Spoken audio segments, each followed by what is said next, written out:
Hi, this is Lynn from Corelliana Boutique Crafts, KB Patterns. Today we are going to be sewing the 16-inch laptop bag from Sewfisticated Designs. We are doing the regular, not the slim. The stitching is the same for the slim, except you don't have the wider gusset. It has front pocket lined with a little magnetic snap. It has a front pocket, a back pocket, nice and big that you can put paperwork in. It goes all the way down to the bottom. It has handles. It also has little D-ring holders that you can put a shoulder strap on. I have not made the strap yet because I just haven't decided what I'm going to put on there yet. I think I've run out of black leather and I'm not sure if I've got enough pink to do a handle. So I've just got to think about how I'm going to do my strap. Also, we have double opening zipper at the top that has side gussets, so it protects whatever you've got in here from falling out. We have a mesh pocket on the inside that is divided into 1/3 and 2/3 for putting battery packs, cables and whatever. Here we have an area for your laptop. The whole area that I've done in pink has been quilted with a foam backing, so the whole area for your laptop is protected. Now the quilting is an optional extra. It is not part of the pattern, but I have quilted it. That was a request by Jassy when she asked me to do this film for you. I also have done optional extra of piping around the seam of the gusset on both front and back. So again, that is an optional extra, but it is shown inside this video. I hope you enjoy making your sophisticated laptop bag, and good luck. Okay, some preparation that we can do before we actually start sewing is the internal pieces that have the soft and stable and or the fleece. I've actually used foam for both of mine because that's what I have, are best actually quilted. So I've quilted them on the industrial, and I've quilted them in a square shape 2 inches apart. I started out by finding on the one piece from the corner down on a 45-degree angle and drawn a line.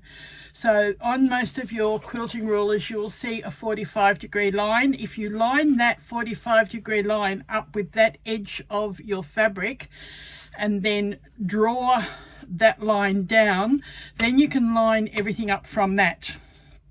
So, and only the twice that you need to do that 45-degree measurement, and the rest of it, so from that corner there and that corner there, I've done the two 45-degree angles, and I've done my 2-inch measurements from each of those. I've used a pencil to draw the lines because once you actually sew on it and quilt it, that pencil line disappears, you can't see it. So don't draw too heavily, but it won't be seen. If you're using a domestic machine, it might be better to use something that you can rub off or iron off. Because I've used waterproof canvas, I've used a pencil because I can't put the iron near it and use the heat erasable pens. So that's just a little bit of preparation to get ready before we get to those parts of the pattern that we will need them for. So go ahead and do your quilting on those two internal pieces. I think they are piece, from memory, piece D. Yeah, sorry, D1, and the line, the fleece is D2, or I've used foam, and the lining piece is A1 and the foam is A2. So they're the two pieces to do your quilting on. The gusset, I don't think it's actually essential that you quilt it. You can if you like. So go ahead and get them prepared, ready for doing the sewing, and we'll be back shortly. Alright, to do your quilting pattern, what I do is I use my 45-degree line on my ruler, and I line that up with the edge of my fabric. Then when I have it where I want it, it's all nicely lined up, I do a line down my fabric. Then, because I'm doing 2 inches apart, I line up the 2-inch line on my ruler and draw it again. Same going the other way. Line that 45 degrees up, get my positioning, lining up on the 45 and drawing a line down, and then 2 inches apart, line up on the 2-inch line and draw it again. And this is the pattern that you will end up with. Have fun quilting your lining pieces to your foam if that's what you decide to do. It will help make it a neater, firmer finish. It's not mandatory that you do it, it's just an optional extra, and have fun. Alright, to do the quilting on your lining, I showed before about marking your squares, how to do that.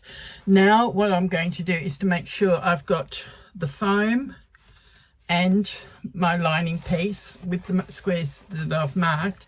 I'm going to put it under the foot of my machine. I'm doing mine on my industrial, but you can also do it on a domestic. It's just as easy to do, and just follow the line of those two pieces and quilt them together.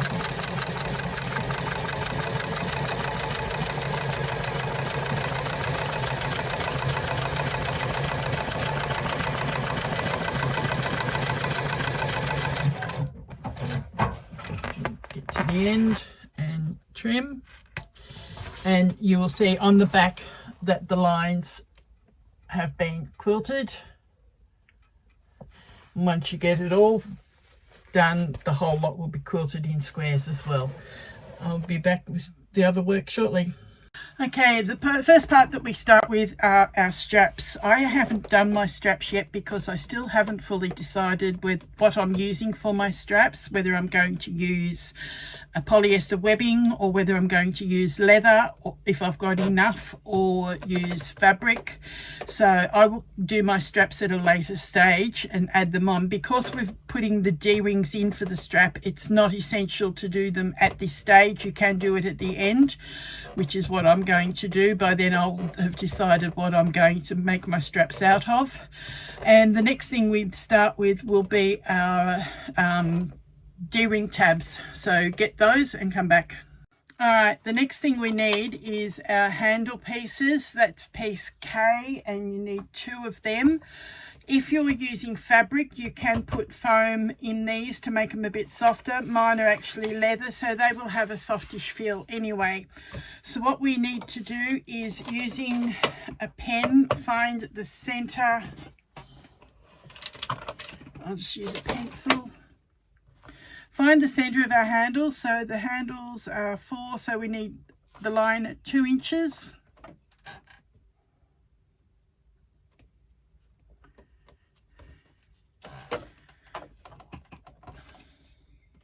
And we join up those 2 dashes that we just put at the 2-inch line. So draw a line down the middle. The pattern now says to put some double-sided tape on there and fold into the tape. Now, because I'm using leather, I'm going to have to glue mine, so I will go away, glue them, and I will come back. But what you do is you fold both pieces into the center like that, and again, like we did with the D-ring tabs, we fold that on each other and top stitch. So I will be back when my glue has dried. Okay, I've swapped across to the industrial at this stage. Your piece J, your D-ring tab, what you're going to do is you are going to fold it in half. So fold it in half, long edges towards the middle. Again, fold them in so that they meet that fold in half point, and then fold it back in half again, and you should have your one piece like that. Now we are going to top stitch both of those edges.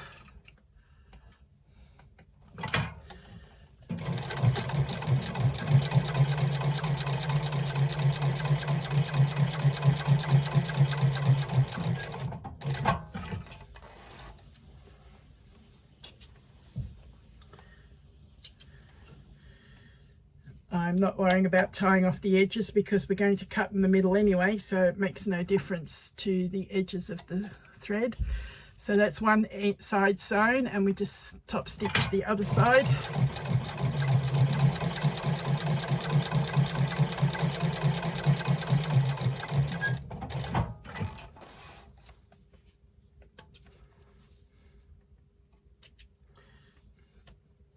Then what you're going to do is fold that in half, get your scissors and cut through the middle.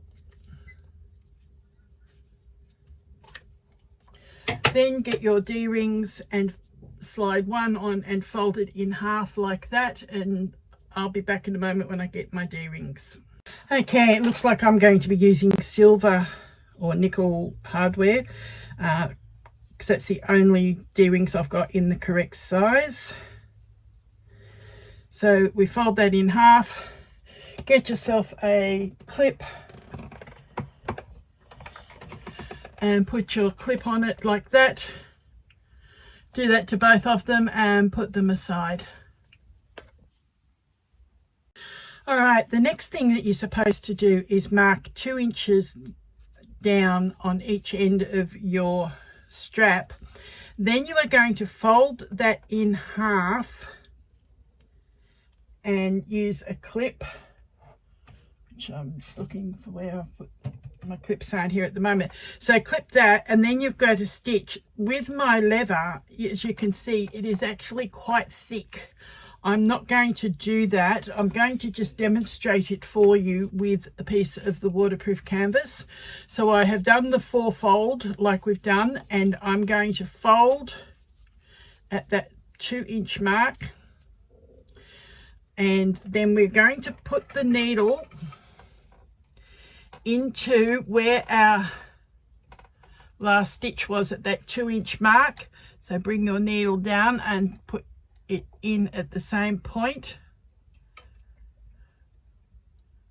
You might need to position it slightly. There we go, that's the position there. And you're going to sew that handle folded over till we get to the other 2-inch mark down this end. I've just got to hold a few things here.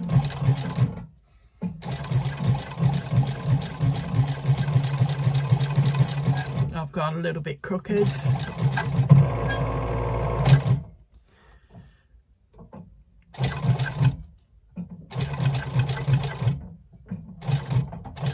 All right. And we get to there and finish off. So we end up and we've got a handle like this. I'm just going to cut those threads because this is just a sample.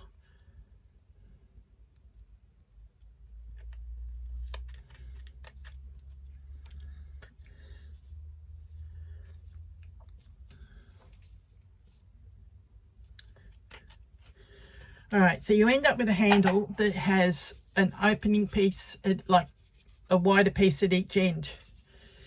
And that is what your 2 handles will look like when they are finished and ready to put onto the bag. So go ahead and do your handles and come back.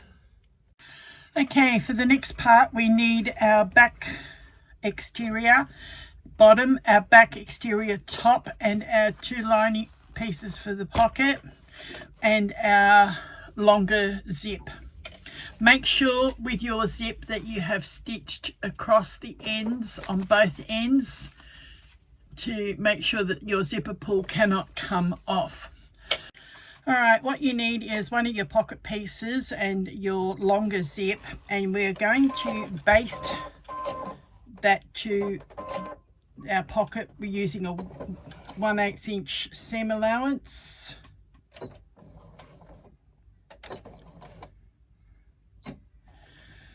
So 1/8 inch seam allowance right down the edge of your zip to your pocket. Right, both of these are right side up.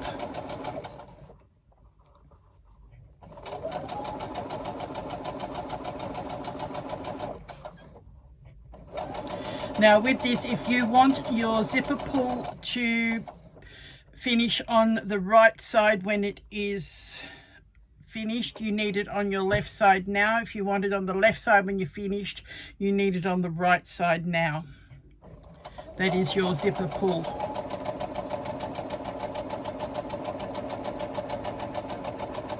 If you don't care what side it's on, it won't matter. Just put it on a side and just go with it.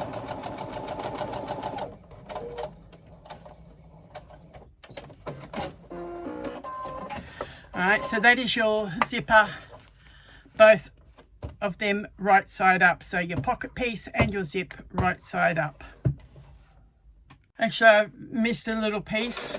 Before I can top stitch, I need to stitch this piece of the exterior base to the zipper. So what we do is we turn it back at that 3/8 inch mark and have this little piece flush out against the zipper and do a little seam down.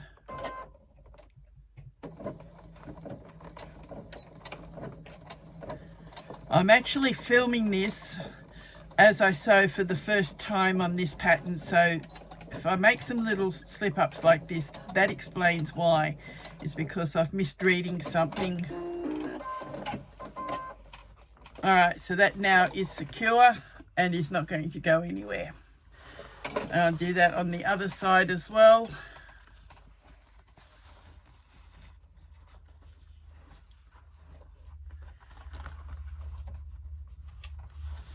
Okay, pull that back, and there's my piece flush against the zipper.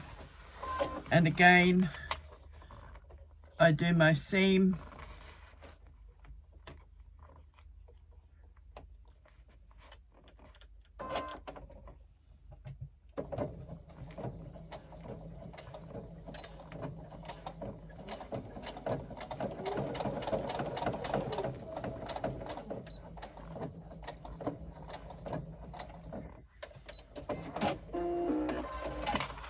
Now we can turn that out. What did I do there?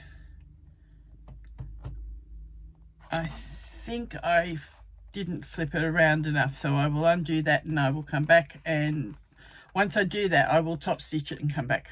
Okay, you can see from where I've got the little bit of stitching down here as to where I'd gone too far in folding it against the zipper. So just be careful when you do yours that you don't do the same thing. Make sure it is only that one little piece sticking out, not the whole piece sticking out like I had it. Alright, because I've used a contrasting colour for my stitching, you can see where I have top stitched down the side of the box, along the bottom of the box and back up the side of the box. Now what you need to do is flip that right side down, get your other piece of C1 and place it right side down on that, and again match up your side edges so that it is even. You will have excess down the bottom. We will trim that shortly. Now what we're going to do is do a 1/8 inch. I'm going to actually flip it so I can see where the zip is, and keep that piece lined up with the zip. Now we are going to do a 1/8 inch basting seam.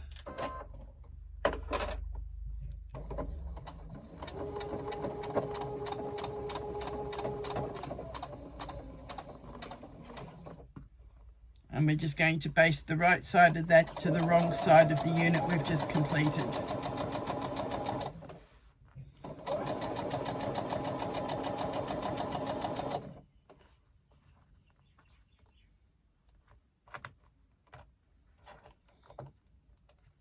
By me flipping this over, it makes it easier for me to get the zipper pull and move it out of the way when we get near it if I need to. In fact, I'm going to be far enough away from it, that doesn't matter. Okay, so we just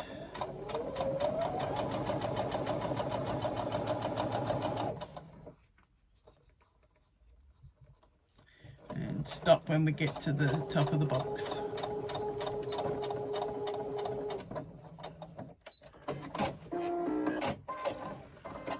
All right, so that is basted to the top of the zip.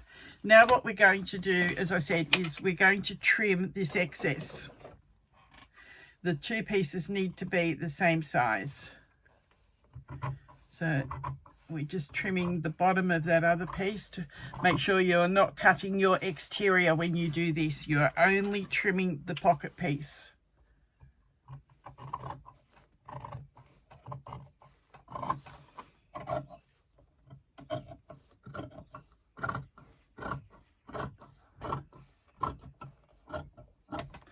Okay, now what we're going to do is we're going to work with the sides of our pocket. So I'm going to flip it over and put the pocket down, pull the exterior back out of the way. So I have it like that.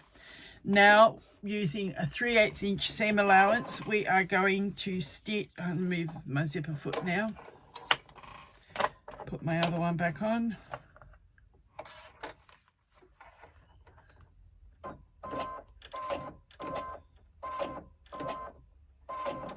Do it the other way.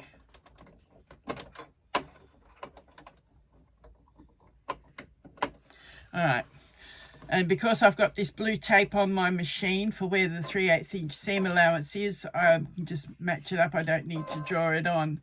All right, so down the side of the pocket, starting from the top of the zip.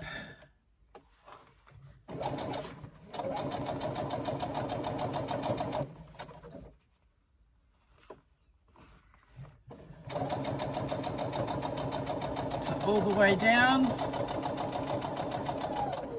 stopping at about 3/8 of an inch from the bottom, swing it,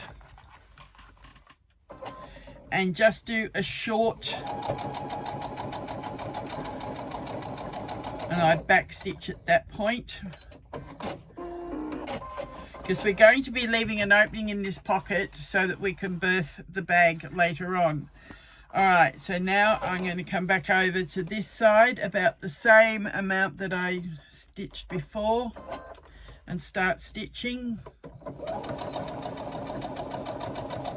And again, stop at about 3/8 of an inch from the edge, swing it.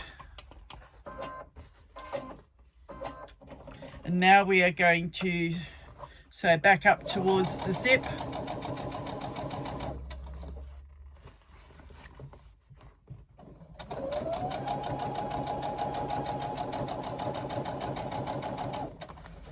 Now I'm going to get my exterior piece and flip it back so that it's out of the way.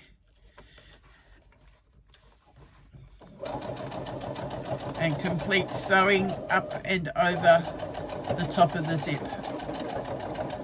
So that will close up our pocket edges and leave just the opening here at the bottom for turning. So do not completely stitch across there. We must have that opening. I will be back shortly. Okay, we now need our back upper piece. I've marked a 1/4 inch seam on the pocket because I'm working with black and a black pen. I had to do it on the pocket side. We place this on your exterior base piece. I didn't get that. Could you try again? Siri often loves to interrupt me when I'm filming. Okay, and now place that. I'm sorry. I'll come back when I shut Siri up. Okay, hopefully I've quietened Siri down now. All right, what we do is we place it evenly across the top of the zip. Right sides to right sides. Use some clips to hold it in place. back to zipper foot.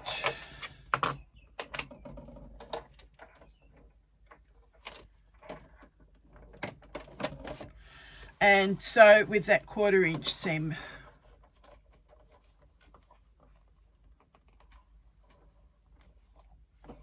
I have to eyeball that first part because it's not marked on the black.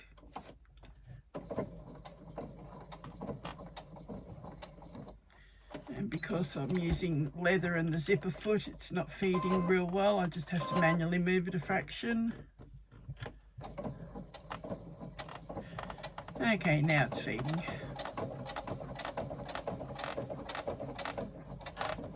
As you get to your clip, move it out.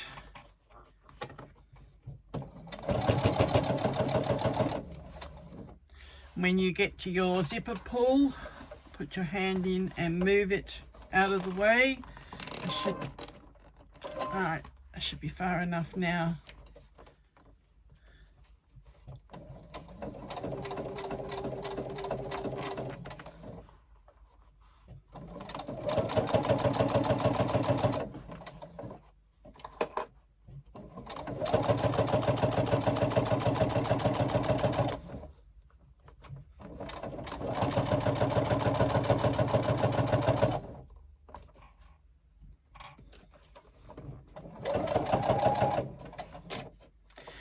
Okay, you're making sure we stay on that 1/4 inch seam as we go along.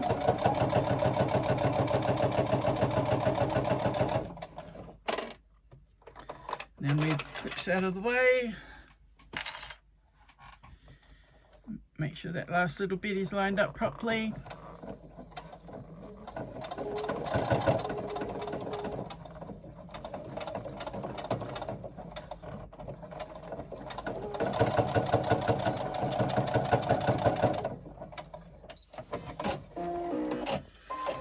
Alright, now what we have is our completed unit.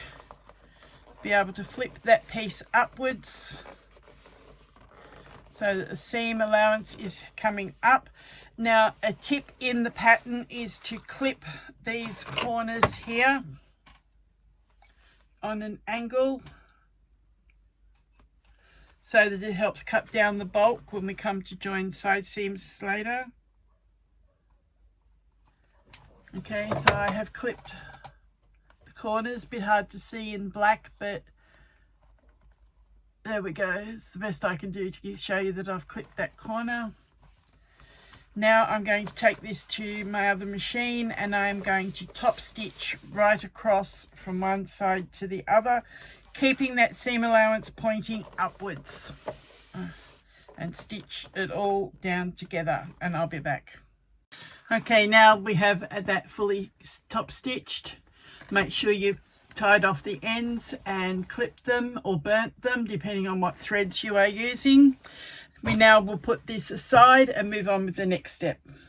A little tip for you: if the end of your zipper is fraying, I've actually cut most of it off at the moment, but to stop it from fraying, get your lighter and just singe the edges of your zipper tape, and that will stop it from fraying ever again. You just have to lightly singe, you don't have to do much. That is the zipper tape is totally secure. All right, this is again basically a repeat of what we did on the back, except the pocket is a smaller size.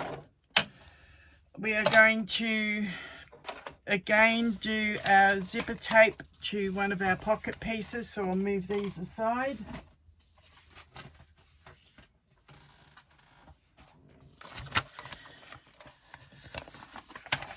Again, pocket piece right side up, and your zipper right side up, lined up along the top edge of your pocket.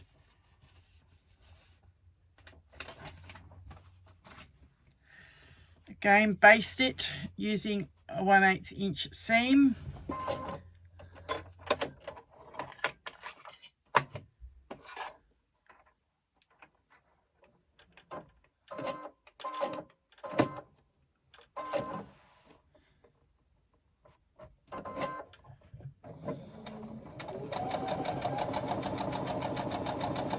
This will just stop the zip from moving when you're trying to put it into that box opening.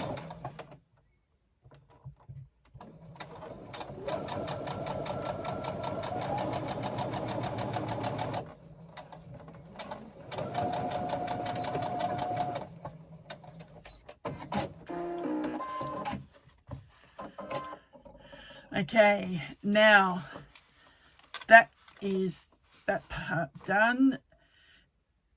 I'll be back in a moment. Sorry, I was just reading about the logo tag, and that needs to be used here if you are using a print on the outer piece of your bag. But because mine's all plain, I will put my tag on the contrasting piece when we get to it.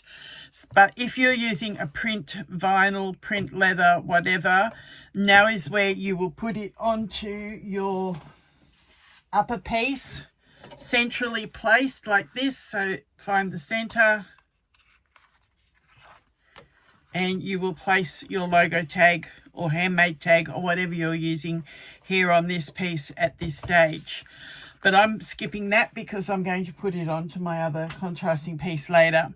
So what we've done is skipped that and gone straight to our zip.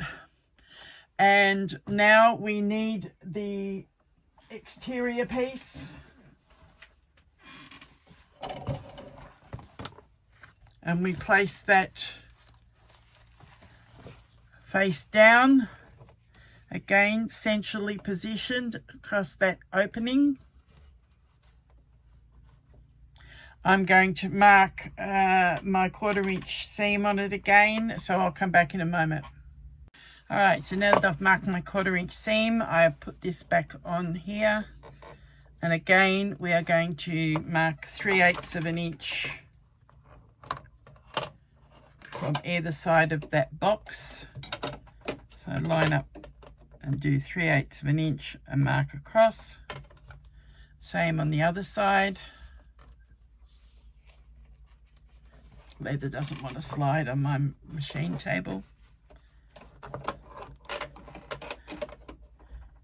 So again, 3/8 of an inch. This rule is good because I can mark 1/8, 1/16, quarters, 3/4, 1/2 inch. It's a really good ruler. It's got lots of markings on it, and down the bottom you can see that it marks all different in-betweens. I use that for marking nearly everything. Okay, so we start at that 3/8 inch point and do our 1/4 inch seam. Again, move our zipper pull down out of the way.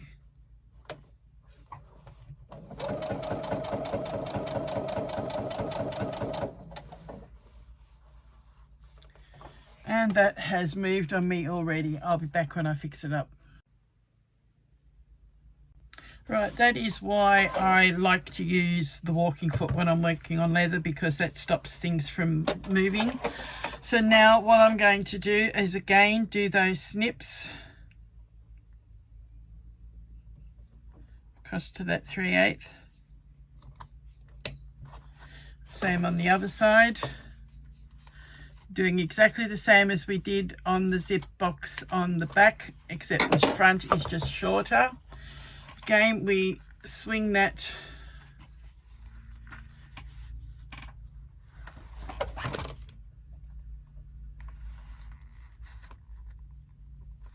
so that we stitch it to the zip, and I'm going to go off and make sure I'm doing it right and come back. Okay, I was trying to swing the wrong part. It is the outer piece that you swing and so make it flush with the zipper tape, and just sew that little piece, starting from that 3/8 inch snip and come upwards on the zipper tape. And I should not have the fabric underneath. I'm not having a good go with this zipper, am I?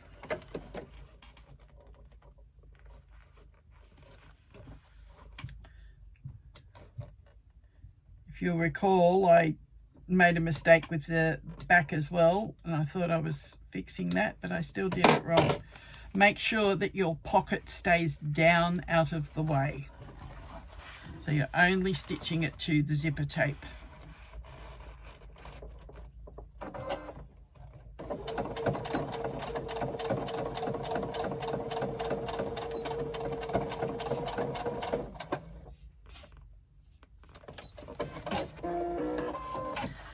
And the same the other side, make sure the pocket stays down out of the way, swing it and stitch it just to the zipper tape.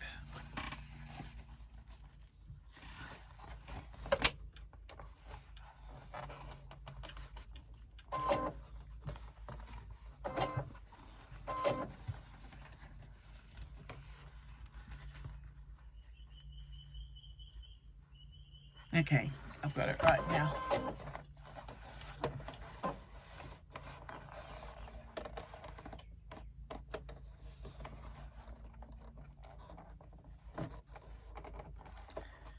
I think. I'm not sure. I'll be back. No, I was wrong again. You mustn't have the bulk of your body down the same side as your pocket piece, and you're just stitching this little piece here onto the zipper tape.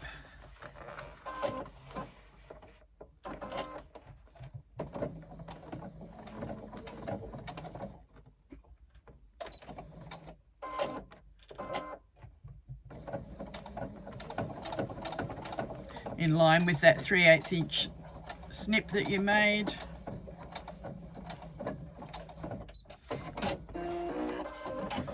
Now you have, that cotton didn't cut.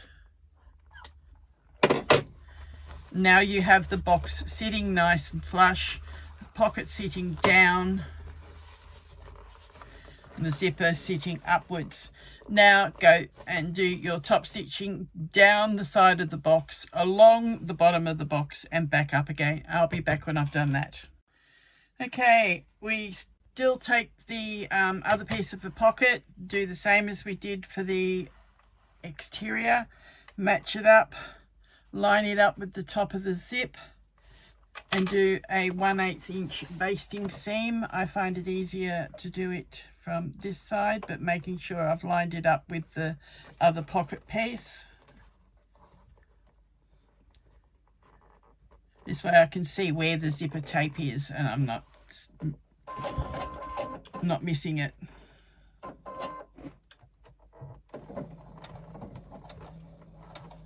So again, a 1/8 inch basting seam. Make sure your zipper full stays out of the way.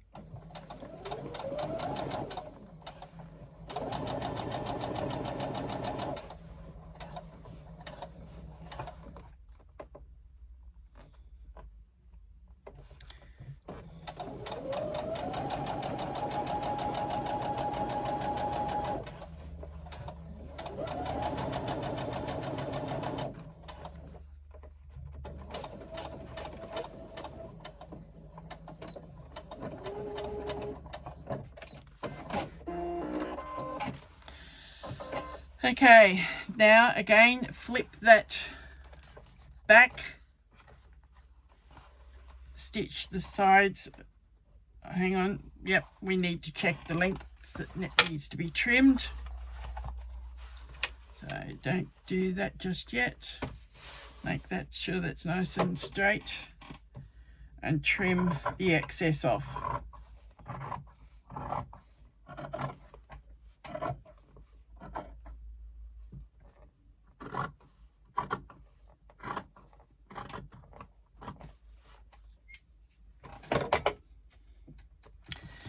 Now we're going to sew the sides of our pocket.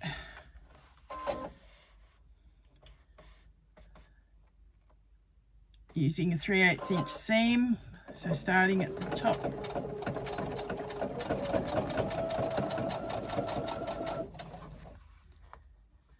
All the way down, making sure we keep this outer piece out of the way.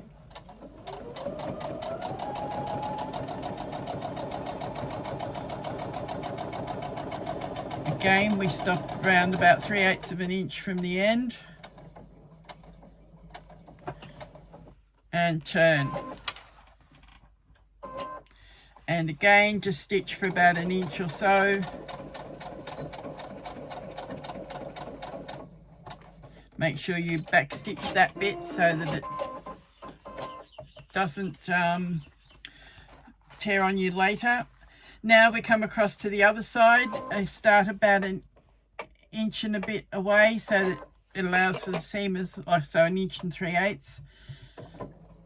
It doesn't matter if it's not exact, so long as you have done and left the opening on the bottom of this. Swing. Now do our 3/8 inch seam up the side of the pocket. Again, flipping that out of the way.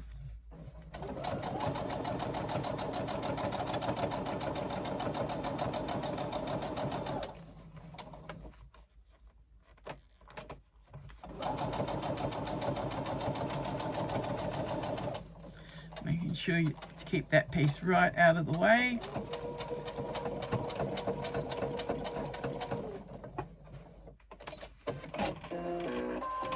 Right, so that's the other pocket done, and again we need to leave this open for turning this part of the bag.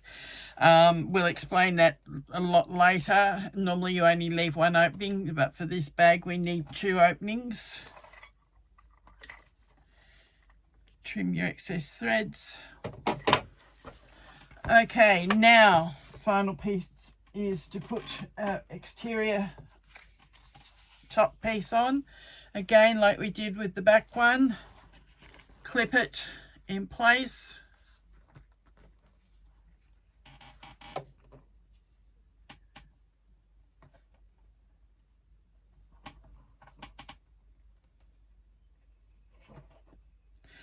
Actually, before I do that, I'm going to mark my seam allowance. I keep forgetting I'm working with black and it's harder to see. So 1/4 inch. I'm just going to have to make sure I eyeball it correctly on the leather part.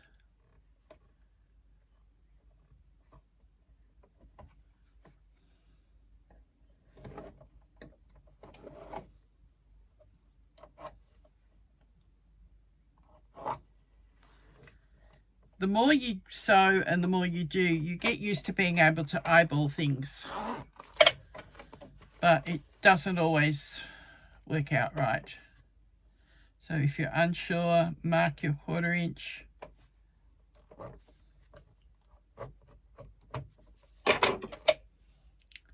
All right, now I'll clip my top piece in place, matching the straight edges.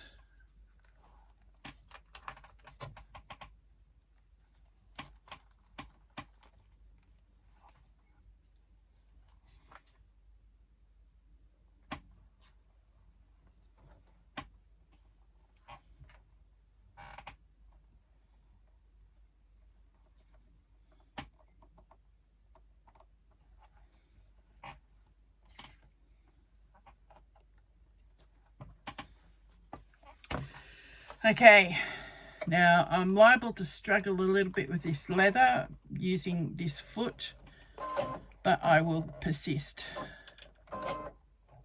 So 1/4 inch seam.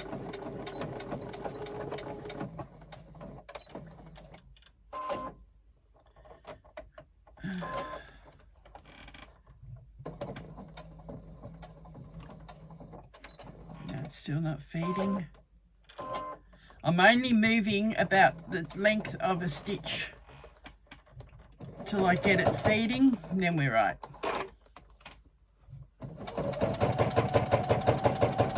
Now that noise is because I'm sewing through leather.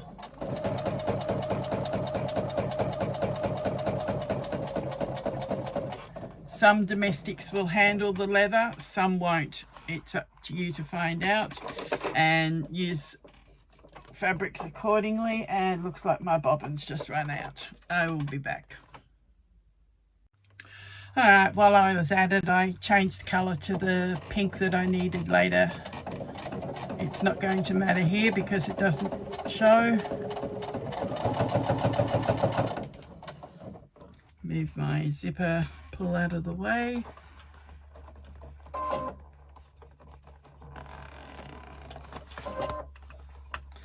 And continue sewing the seam.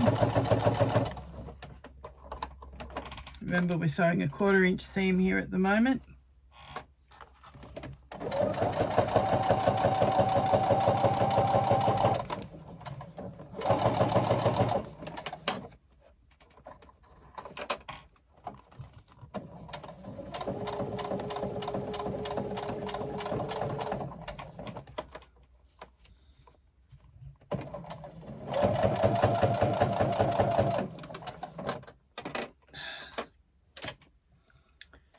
Back stitch, just a couple of stitches to hold it. Alright, that is that seam sewn. As I said, you won't see it from this side. I'm going to close up my zipper again now. And all that's left to do is make sure that seam is pointing up towards the top and top stitch this piece. I'll do that and I'll be back. Alright, that's our front now done. As I said, I've left the label to put onto my contrasting pocket piece. Now is where you would put your... No, I'm not sure it is. On the back piece it is. You would put your piping if you are using it. But I think on the front I'd have to wait till I did the slip pocket, so I'll come back and show that after. Alright, on the piping bit, I've done a few pictures showing the stages and some text, and now this is where you sew it together. They've marked on the thing, on the pictures where you sew it, and now you trim those pieces flush with the edge of the fabric, so that when you fold that back you have a nice neat join and it can't be seen. Now what I do is generally just I don't iron anything. I just make, I'm just looking for my piping cord, here it is. You can choose what thickness you want. I'm just using a nice thin one at the moment. There's the other end, that's what I was looking for. I generally just have that dangled down beside me. And what I do is I lay this along the middle. Some people get you to put double-sided tape on there. I find you use too much double-sided tape for the effect that it gives. You can leave a section not done with the piping cord. Because of the size I'm using, I'm just going to do it all the way along. Now with your zipper foot, you'll find that your zipper foot has a little ledge that runs along.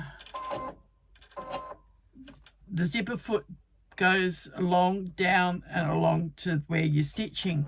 That little jump allows you to run the piping cord right along that edge. Then you just sew, fold it in half with the piping cord in the middle and sew.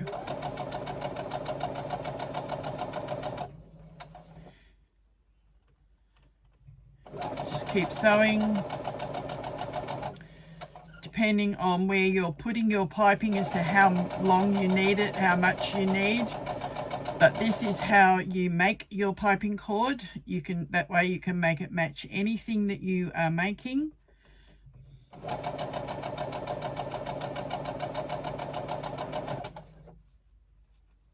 And just do as much as you need. Backpacks often have piping cord on them. Anything that has a gusset can have piping cord added to it. It actually sometimes will dress up the fabric. depending on what fabric you're using. If you're using a very busy fabric on your outer pieces and your gusset, then a piping cord would probably need to be a plain colour for it to show up the effect. Now I have sewn over that seam and didn't even notice it. I was just running it along. I'm going to end it there because I'm not going to be adding the gusset to mine. I just wanted to show you how to do it so that if you are. Now I'm going to get the back piece. And what you would do is on your outer piece, work out where you're going to start. This is why you sometimes don't put it right at the start and run it off. You would then just position this along the edge.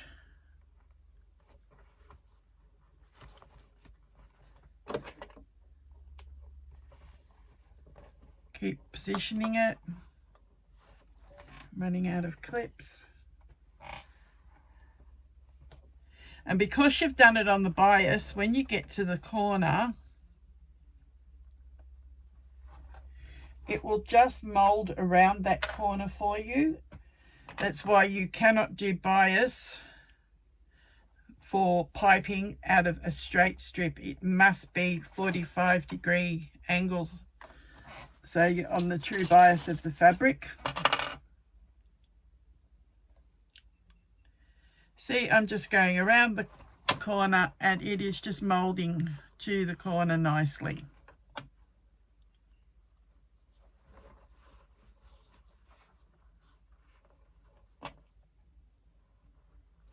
See how it's molded around?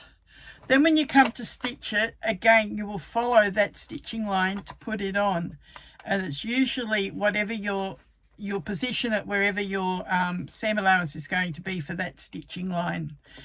I've used the contrasting colour so you could see it, but if you're doing a plain colour, you use a colour that's not going to show real well in case you go a little bit crooked or miss it a little bit and slightly off that seam.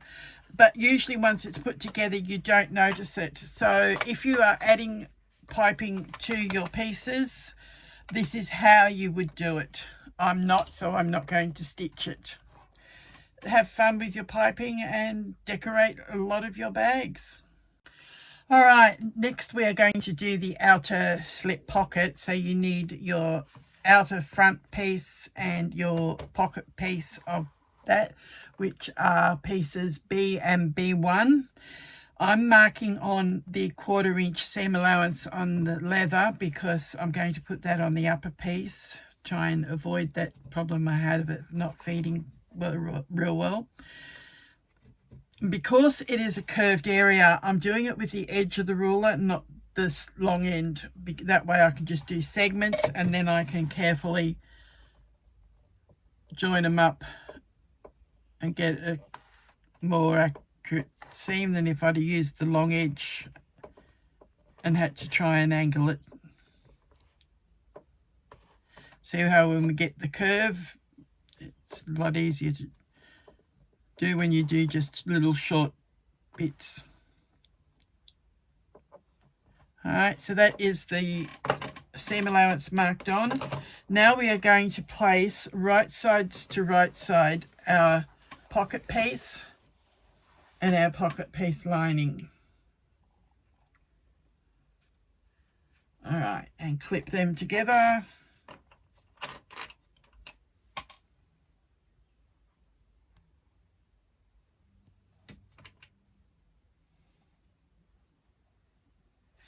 Lining up that edges as best you can. It should line up perfectly. Where have my other clips gone? Disappeared on me.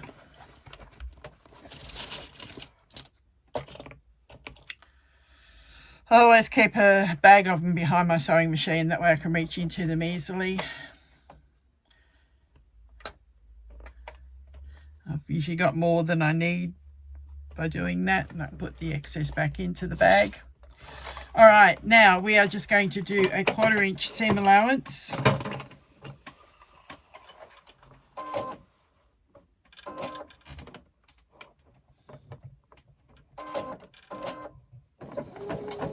See how it feeds much better when I've got the leather on top.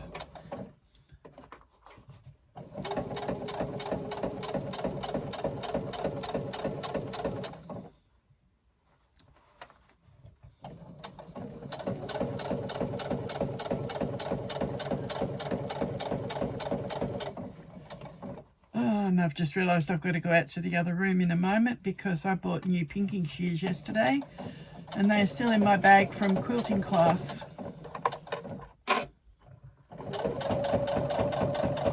I've had them on order since June, and then we went into lockdown and I wasn't able to get to the shop and they weren't getting their orders delivered as easily.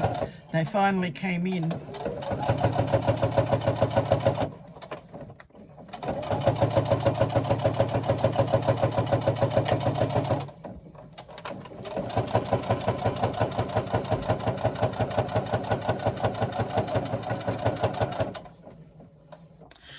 Alright, that is the seam done. So I'm going to go get my pinking shears so I can show you what we're going to do. Alright, my nice new pinking shears. Let's see how they work. We're going to use the pinking shears to clip the edge of this.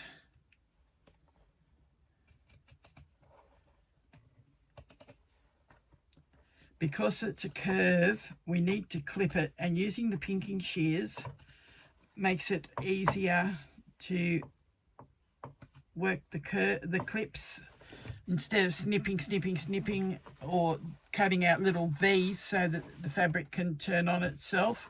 Pinking shears are a lot easier. Because these are new, I've got to get the feel of them. Now I'll come from the other side. Actually, I'll turn it over and see if that works.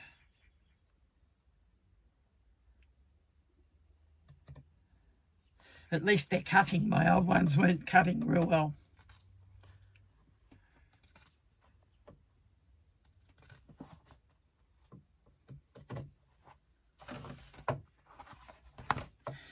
Okay, so trim the seam allowance. Just don't go too close and cut it entirely.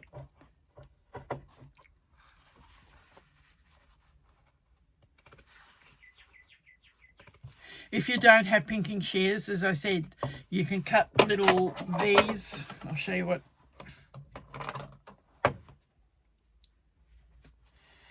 You can cut little V's.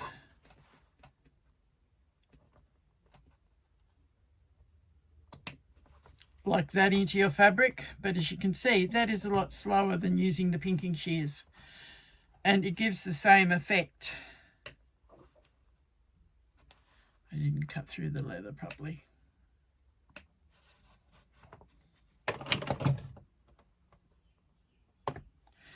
Okay, so the pinking shears give you that up and down effect that the V's give you. So if you don't have pinking shears, you can cut those little V's. I prefer pinking shears.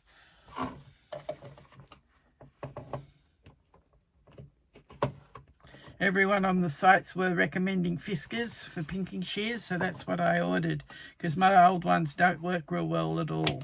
Okay, so that is the seam trimmed. Now we turn this over.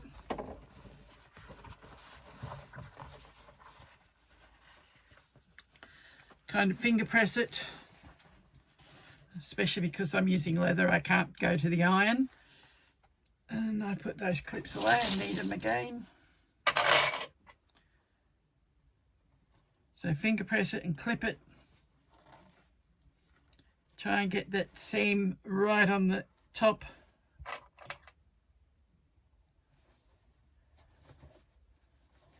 Because of the curves, I'm going to use a lot more clips this time to what I normally do.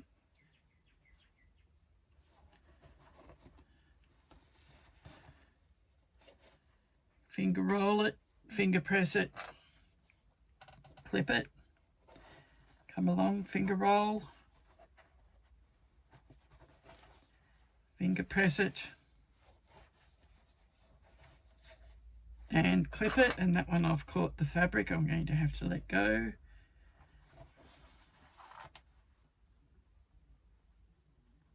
So be careful when you're finger rolling that you don't do that and catch the fabric. You must have that fabric nice and smooth on the back. Again, we're coming up to the curve again, so again finger roll.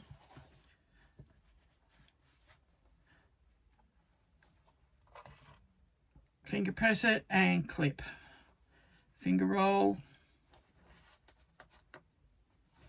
Make sure that fabric is down. Finger press it and clip. Do that to the end. Then we are going to top stitch this with a 1/8 inch top stitching seam.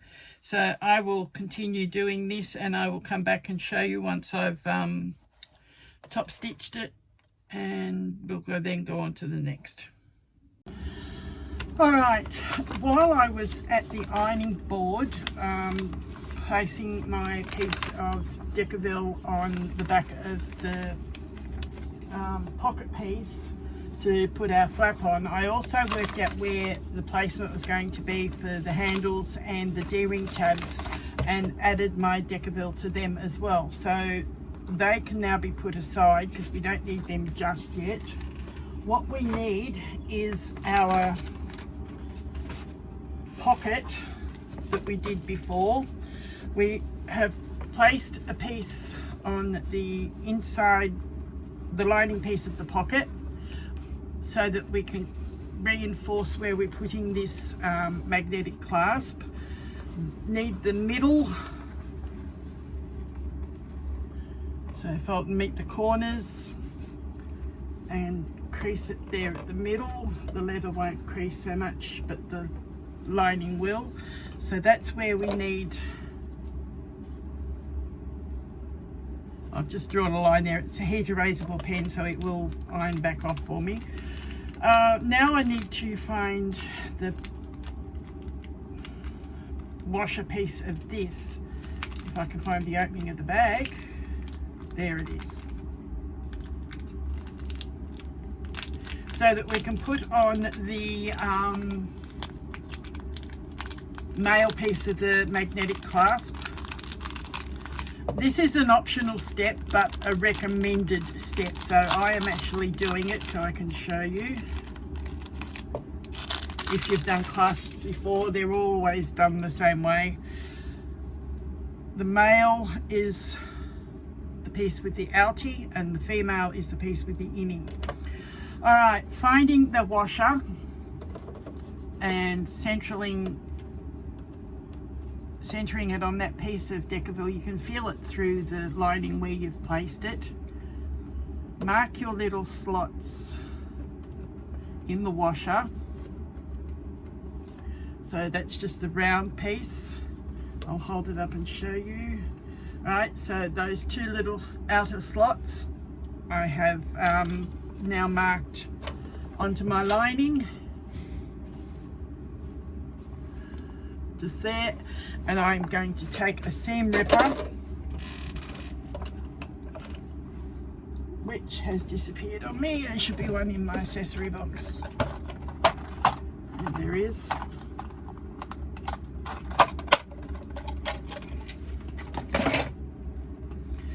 And I'm going to slit those two little marks that I've just made. Now, I always do this with mine. I'll go down. Can't even see where I've marked it. I'm not having a good day today, lots of ways. Maybe there was still, no, there they are. Found them now. They blended in with the fabric. I go down at the bottom of the slit and I come back out at the top of the slit with the point of this. Alright, so that's what I do. Down in the bottom, back out at the top, so that it's only through that line and then I can push that, and no amount of pushing is going to push it any further than it's going to go, because I've already brought it back out of the fabric. So it only slits where you've gone down and back up.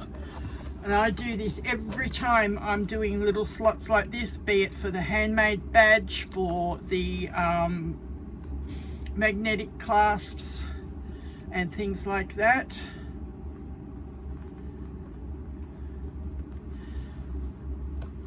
And then I can put, we're doing the male piece, aren't we? Where has that gone? There it is, down on the floor. I already had a set out earlier and that's disappeared on me, and I don't know where it has gone. This is the second set I've got out. Alright, so that goes through the 2 holes, through the Decovil.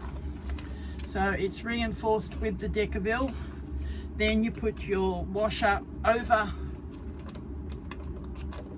them and push them either inwards or outwards, whatever you prefer. I always go inwards.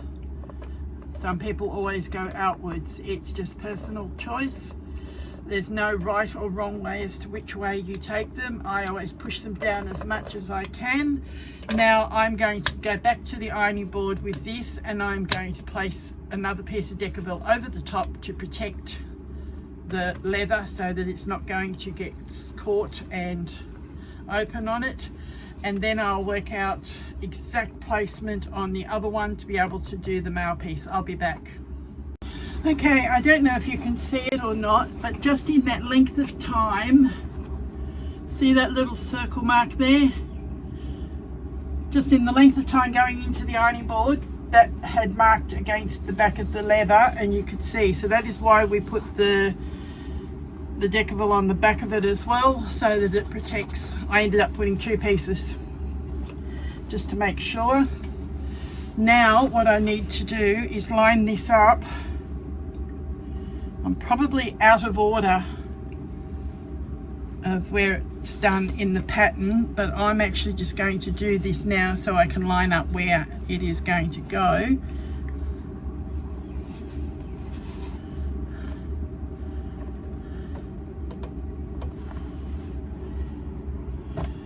Right, I'm going to mark that out so that I can now place that on, and I'll be back. Okay, that's both pieces of the magnetic snap put on now, and as you can see, once the pocket gets lined up, it will snap in together, and that lines up with where it needs to be on there. We'll get to that shortly in the pattern, but I've done the magnetic snaps while I was at the iron. Alright, next we need to do, I think, is our D-ring tabs. Yes, we need to mark where the D-ring tabs are going. I've already positioned my Decovil on the back. I did that while I was in at the iron before. I've marked where my handle placements are going to be and put some Decovil in so that when we come to that, we're ready for that as well. Alright, so let's turn the page and have a look. Remember, I said I'm doing this for the first time as I film, so just bear with me. I'm trying to get it done as quick as I can. I had a few things that stopped me from filming, health-wise, etc. So we're trying to get this done now with the pattern release. Okay, D-ring tab attachment. Steps are similar for both piece A and C. So however we do it on here, we'll do the same on the other piece.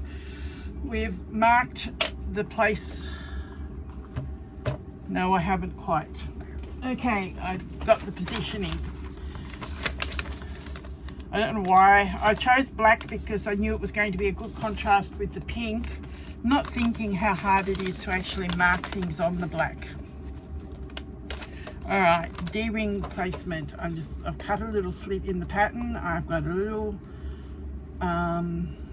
marking pen that doesn't always like to work.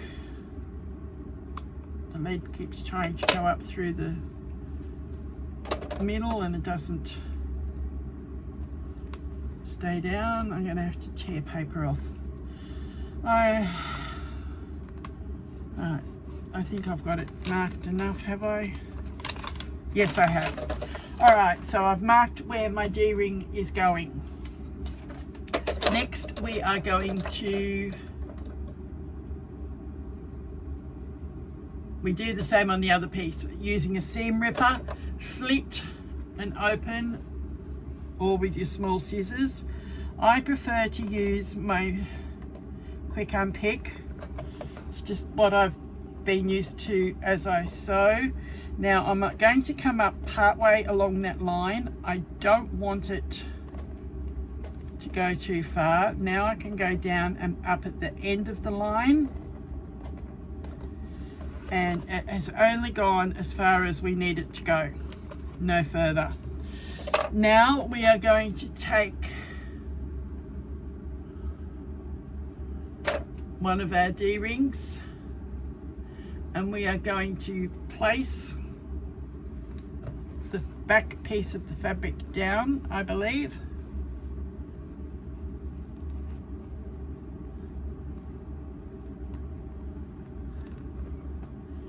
Alright, so that's going down. I think I'm going to have to cut it just slightly longer. I'll be back in a moment. Right, I wondered why there was little lines on the side of the slit. Apparently I should have been cutting those as well. Unfortunately I haven't, so I don't want to overcut. I have still placed this in where it should be, and we are now going to do a little seam to hold that in place.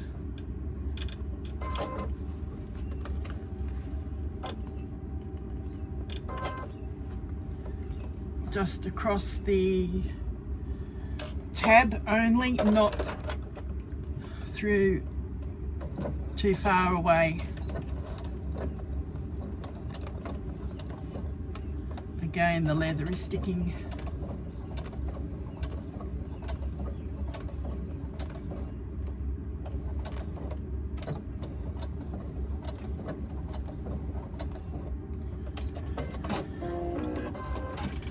Alright, I still have that seam there, the same as what it would have been had I have done that little tab cutting. It will still work the same, so just watch carefully on the pattern marking and do that so that it makes it a bit easier than what I had. Now slide the ring down, and we can now slide the rest of the tab inside the opening.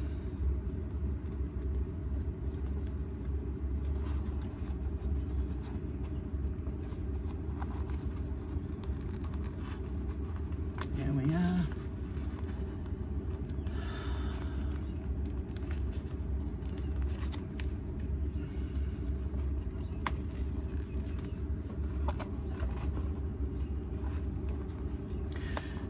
See how I'm trying to push it through that little opening? That's what I'll need to do. I need to go find, oh, there they are. A little pair of pliers so I can grab hold of the fabric and pull it better.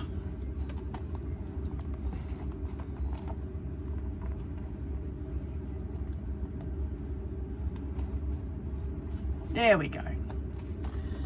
See how I've got it coming through now?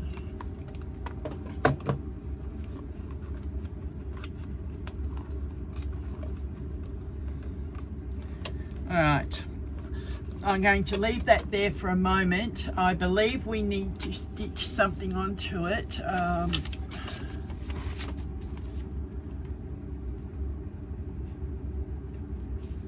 I'll be back when I sort that out. Right, because I haven't cut that little flap how the designer intended it, I'm going to have to do this slightly different. Get a piece of your extender. Well, I'm using gross grain ribbon, and I'm just placing that underneath the tab with the body out of the way, and I'm going to sew a little box through all those layers, so I've got that level with where it's come through.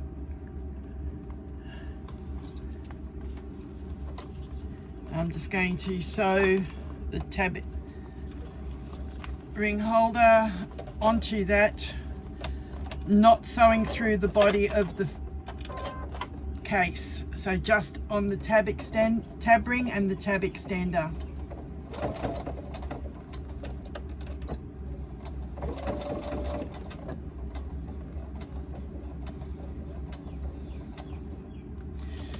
Okay, so we're just sewing a little box on this now.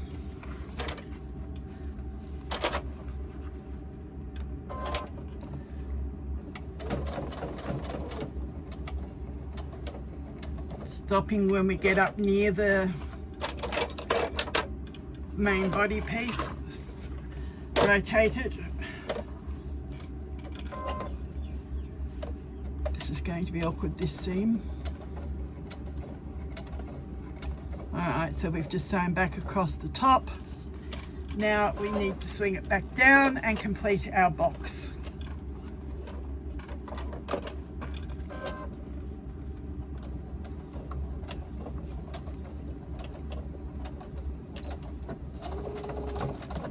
I'm going to actually come back across that bottom again to make sure it's nice and solid.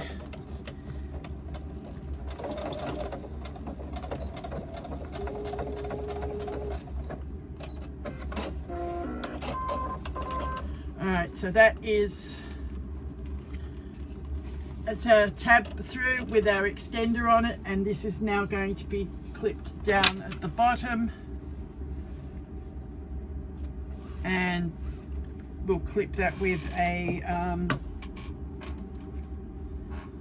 clip at the moment till I see what's happened.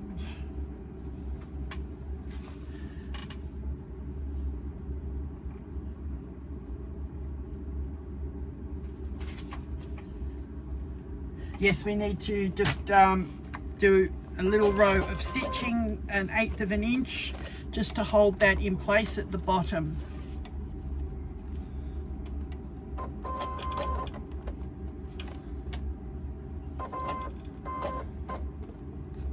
I'm not normally this disorganized.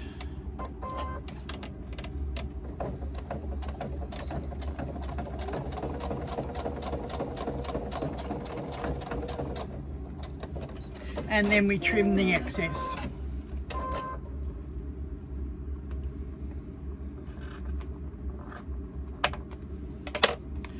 Alright, we repeat that with the back and do the other tab and tab extender and then come back. Okay, because I didn't quite do that one right, I will do my two matching ones. I'm actually doing one to show you how it should be done. That is the tab opening, like a little buttonhole. You actually are cutting the straight slit.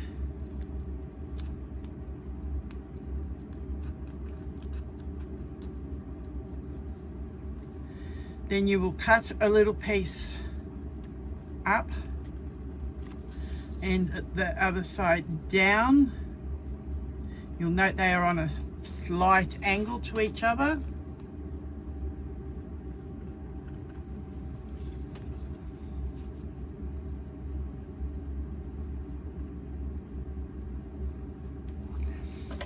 I'm just going to quickly edge stitch this to hold it in place.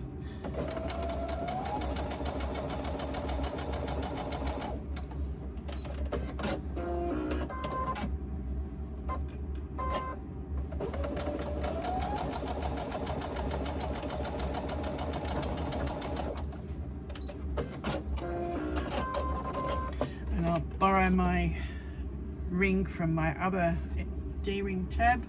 I'll take it off and put it back there in a moment. So we'll leave that to the side at the moment. We've cut this. We're going to poke part of our D-ring tab down through that opening.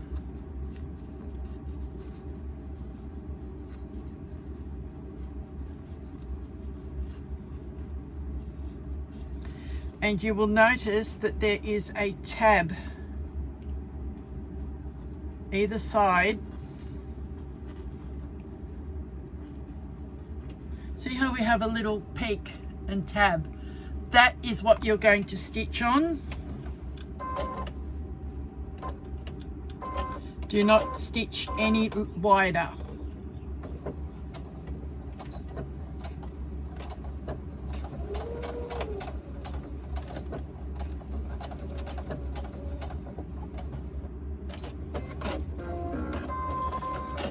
Alright, so you have stitched on that little tab. Now you take your D-ring, put it over your piece of fabric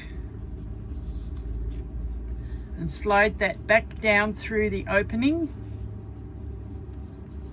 and you've got another bottom tab there that you can then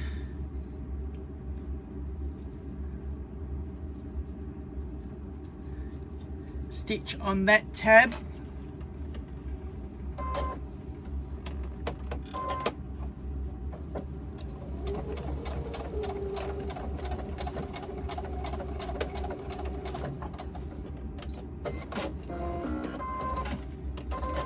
Okay, so you have secured your tab in by stitching on the top little tab opening thing and stitching on the bottom little opening thing.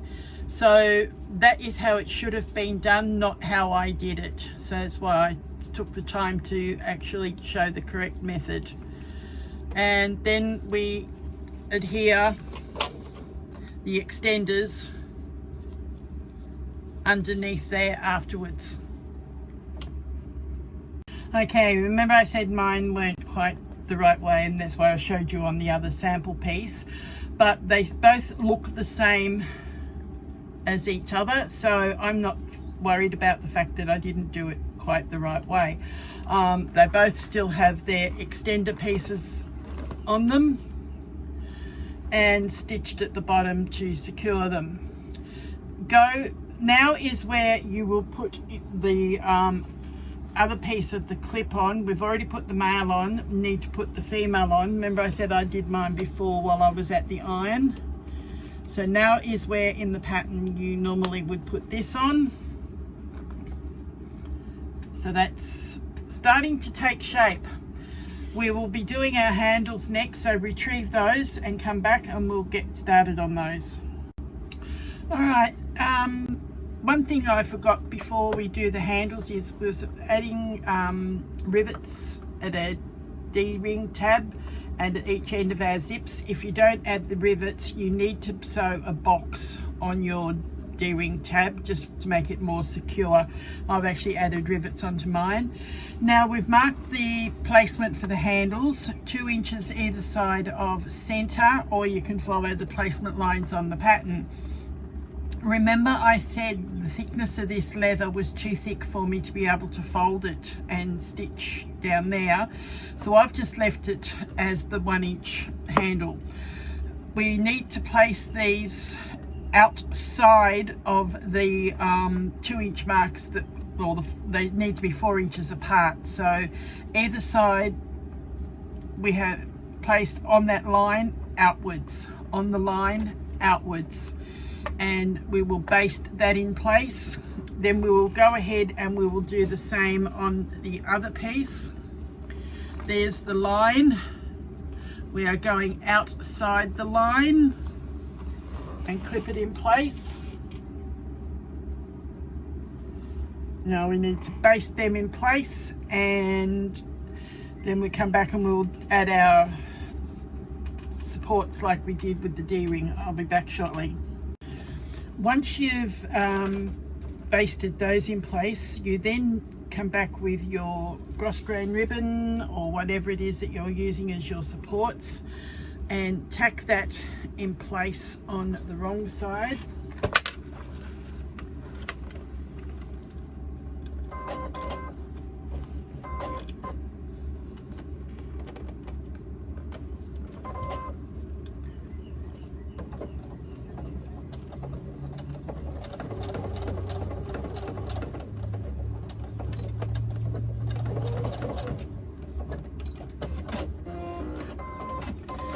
And then bring that down like we did with the D-ring tab and mark it, make it even, and again baste it in place at the bottom here.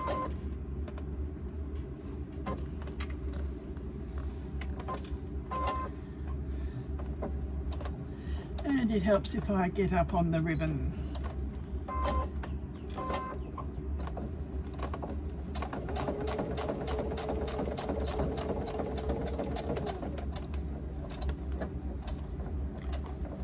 Alright, so we do that with all four parts of the handle and the backs of them. I'm going to actually go onto my industrial and make sure that they're secure at the top, because my machine was actually skipping a few stitches there because of the thickness. So I will do that and I will come back. Okay, the last thing we need to do before we can put these aside and move on to the next stages is to baste at this front pocket onto the front exterior piece. Again with a 1/8 inch seam, just baste all the way around those edges, not on the edge that we've top stitched. That is our pocket opening, that needs to stay open, but the rest of it needs to be basted in place.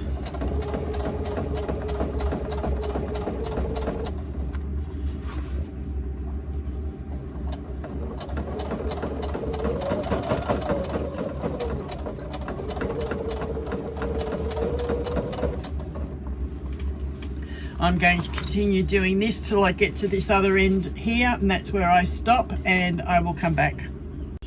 Alright, today we're going to move on and do the lining of our laptop case.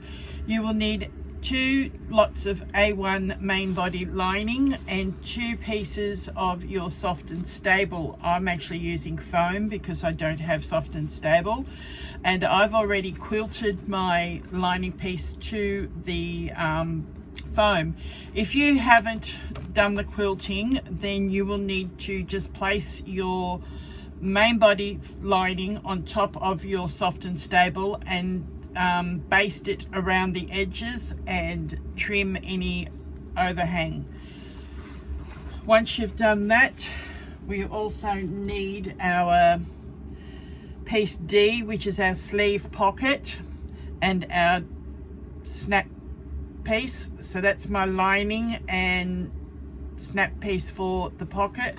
I've also used the other waterproof fabric for my lining of my pocket and the foam, and again I have quilted it.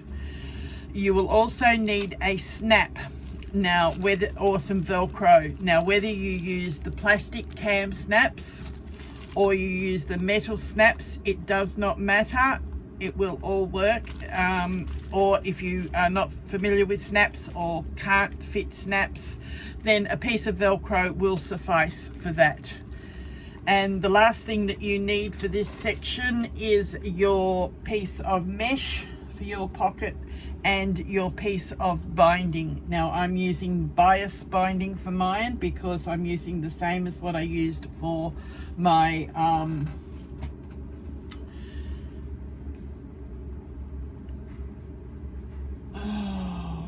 the words just escaped me. I'm doing the binding for the piping. Piping. Now my piping I have made using that same width of binding strip and the piping cord. I have changed my mind from what I said earlier. I am going to fit this onto, but I'm going to put it onto the gussets and attach it that way because I've already put the handles on and it will become too awkward to place it if I try and put it onto the bodies now. Alright, so go ahead and do your A1 main body and your soft and stable or your foam. Either quilt it to keep it nice and firm or just baste it around the edge so that it is used as one unit. Once you've done that, come back and we'll start the next section. Alright, you need your snap tab thing here. What you're going to do is, the sleeve snap piece. You will mark 3/8 of an inch and fold in 3/8 of an inch on each of the two long edges. Then you will fold it in half, and I've pressed it at the iron already so that we are ready to go.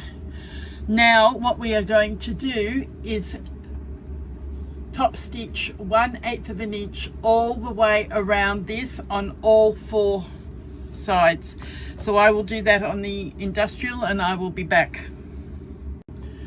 Okay, that is our tab done and top stitched all the way around. I'm actually thinking it might pay, if you're using woven like me, to have folded in that short edge just a little bit before you top stitch it all around. I'll think on that and do something with it. I'll come back to this step in a moment. Okay, I went ahead and cut another one of those out and did the top stitching and everything, and I did fold in about 1/4 to 3/8 of an inch on the end and folded it up so that it doesn't have the raw end. Alright, so it doesn't have the raw edge like that one has. See the difference it makes? That is folded in and that's left raw. I think with use the raw edge is going to cause a problem and fray, even though it's been interfaced.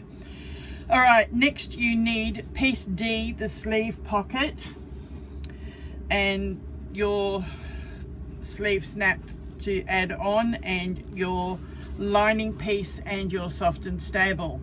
Now in the pattern it asks you to place that together like that, so that will work the same whether you have quilted it or not. Just place it together and sew a 1/4 inch seam across the top.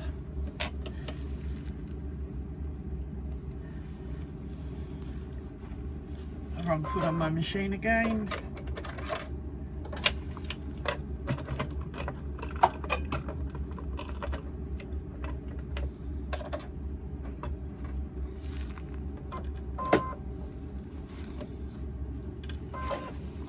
Alright, so a 1/4 inch seam across the top.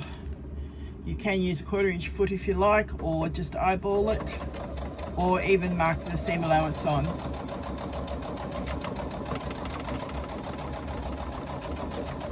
So this is right sides together.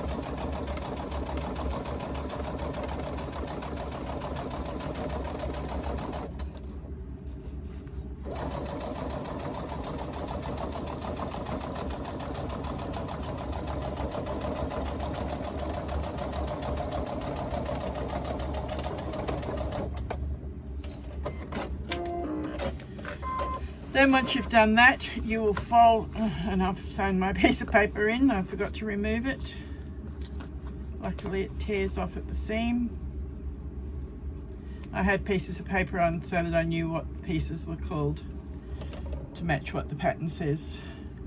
Alright, fold that over. Iron it depending on what you're using for the other piece of lining, or if not, just finger press it.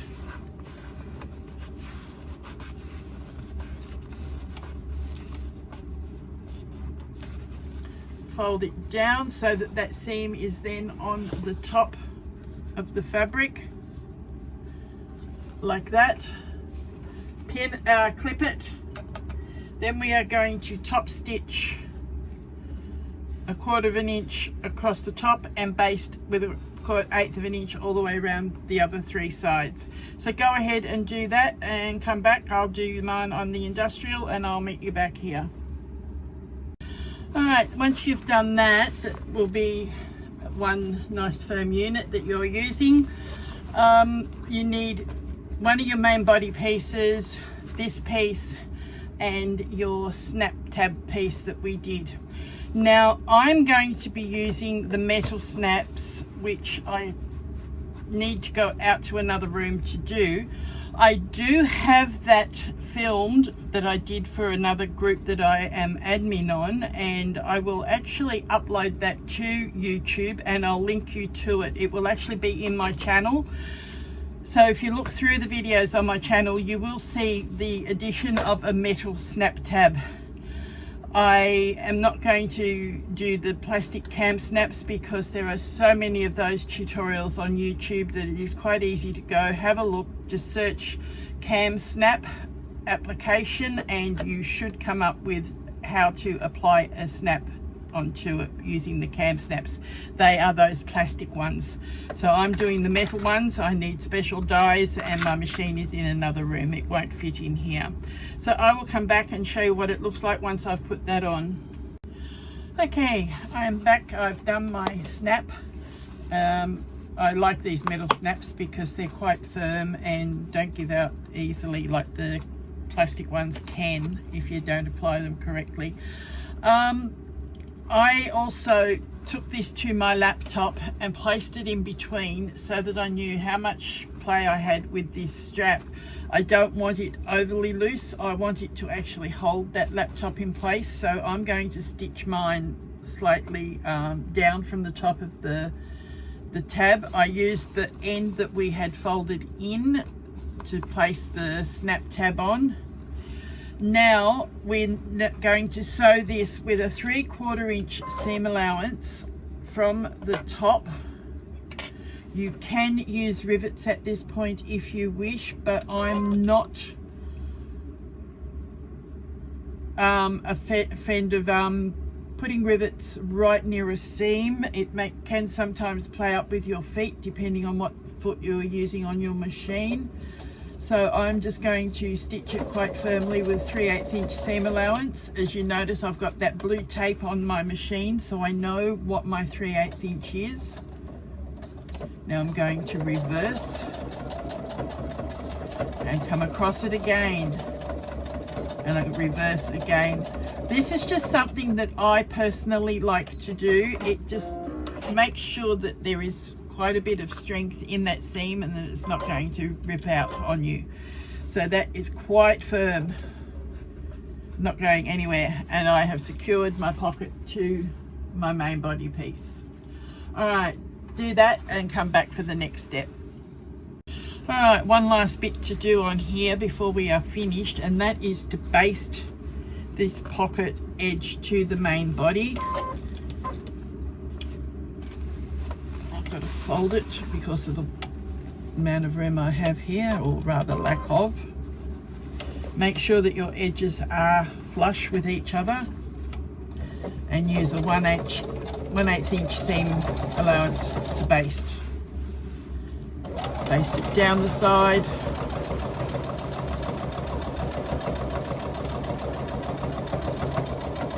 around the corner.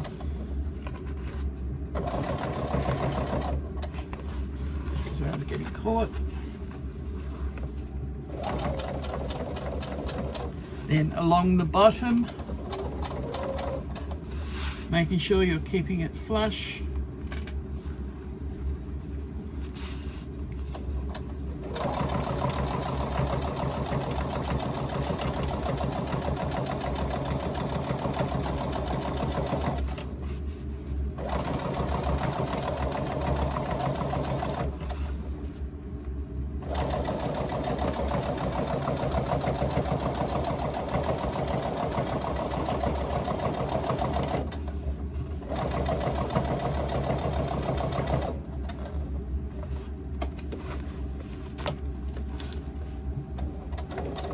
Around the corner. I'm starting to get caught again. I have my domestic right beside my industrial because I only have a kind of half a wall in which to sew in this room. It is my craft room, but I have so many different crafts that I lack space because of all the storage.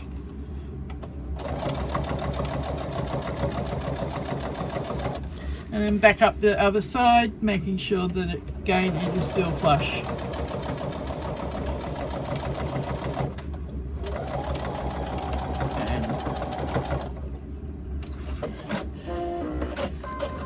And that piece is now finished, nice and firm, nice pocket for our laptop and padded on both sides. Next you will need your mesh, the other piece of body and your tape.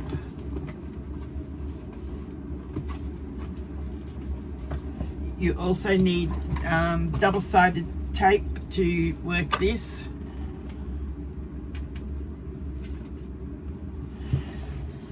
Now, because my tape is on the bias, I do not have to hem it if I don't want to, but I've been thinking about it. I think I might go cut a wider piece and actually fold the ends in to make it a nice, neater finish, and I'll come back when I've done that. Okay, I'm back with my bias, well, my tape that I've done with the folded edges. Because this is going on a straight edge, I didn't bother cutting this on the bias, I just did it as a straight edge. You can still use a bias maker, whether it's biased or straight. Then that's what I've run it through to give me a nice even fold. Then we need to put double-sided tape on both edges.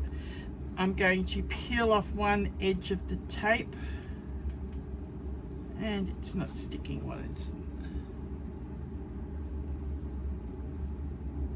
I have trouble with my hands and this double-sided tape trying to get it started. Oh, there it is. There's the pin. Sometimes I need to get a pin and get it under the edge to get it started so that the sticky remains there, and I'm just pulling away the tape. Now I've got it started. We are right. Okay, so remove one edge of the double-sided tape, lay that down. I'm just going to put something heavy on it to hold it. Now we need the straight edge of our mesh, and we are going to lay this along the middle fold of that bias so it sticks to the tape, so keeping it in the middle. That edge, see how that edge is just going down the middle of this.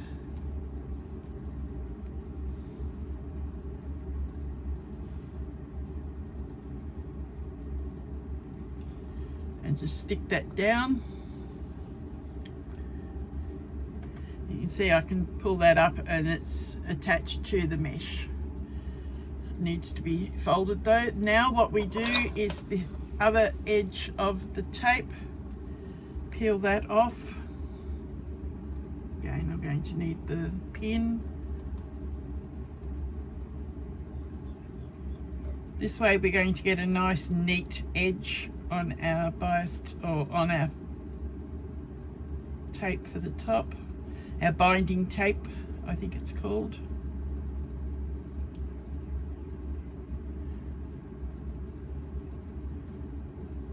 I'm just used to calling it bias because I've been working with bias for making the piping. Okay, peel that off and carefully fold that over to meet the other edge that we put on. Okay, so that's what we're doing. We're folding it to meet the edge underneath.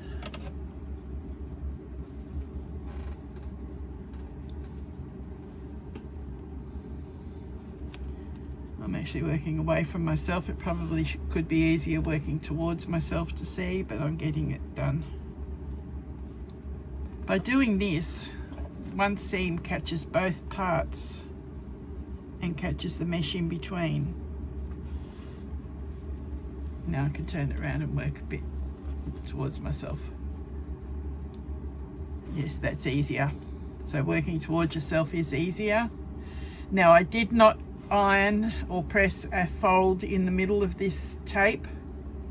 I wanted to be able to fold it myself and get it where I needed it. All right, now what we do is sew a seam across that. Some machines don't like double-sided tape. If yours doesn't, just find a place that you can place it, that you can do this step and not annoy your machine and needle. Mine doesn't mind this tape that I use, so I've put it right towards the edge.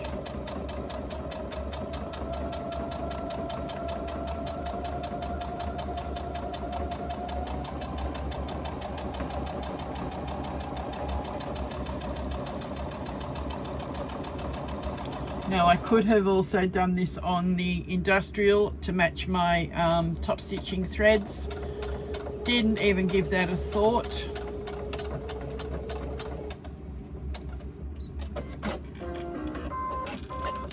But that will work, that will hold, and that's the binding on the top of the pocket, mesh pocket.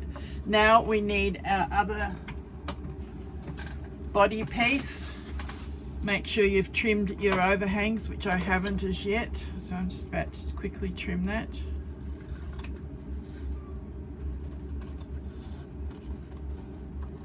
When you're quilting, sometimes it will move and not line up 100%. I'm basically just trimming the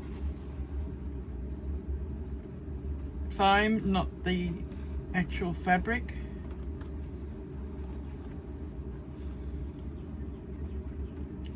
Sometimes too, quilting can take up a little bit of your size.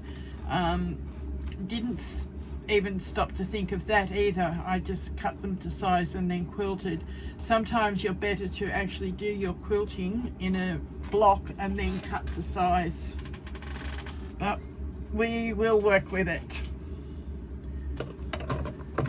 I have sewn that way all of my life, where if it's not right, adapt it, make it work. All right, now we're going to line this up with the exterior, the lining piece, the main body piece. I'm going to put a clip on that piece of binding there. Clip down the side. If the mesh is a little bit bigger than your body piece, that will not matter, so long as you are able to make it fit on the edges. Any little bit of excess won't hurt, because you're going to be putting things into the mesh pocket anyway, so that will take up any excess that there is, any slack.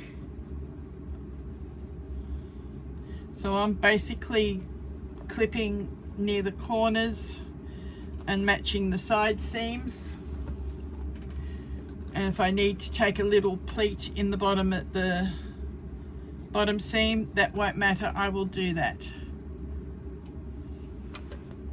Make sure that you stay level with the other side with your binding top.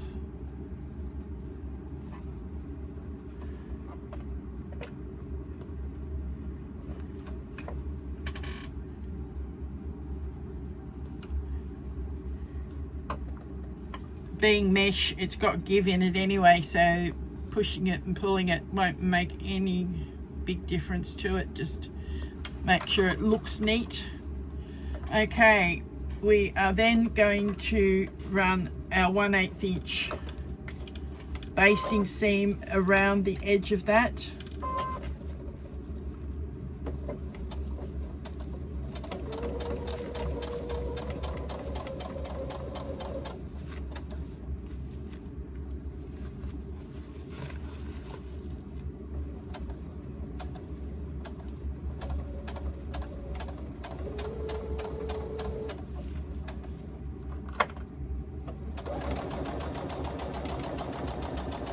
So down the side, around the corner,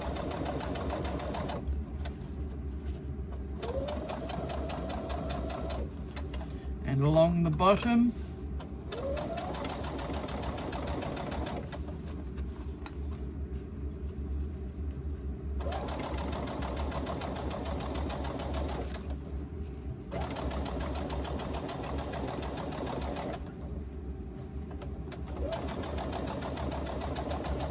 The mesh often seems to be a little loose, but it is actually fitting the size of what we've cut out.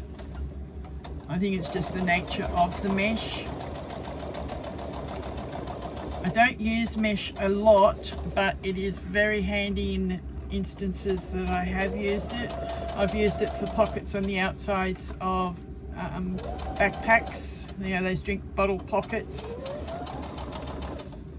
and they're good for bag organisers, which is what this is inside the laptop bag, making little pockets to put things in. So a packet of this goes a long way. I'm still using the one packet that I bought months ago.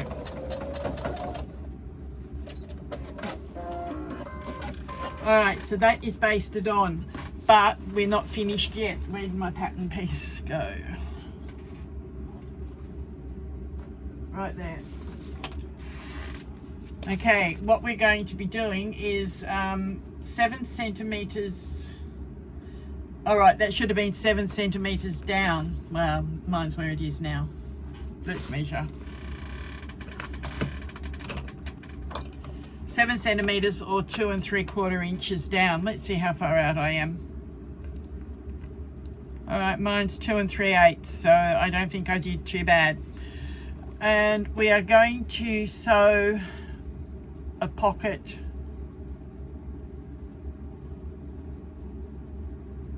basically a third of the way across. So I'm just going to try and eyeball it. So about 6. So just about here is about a third, 2/3. I'm just going to eyeball and sew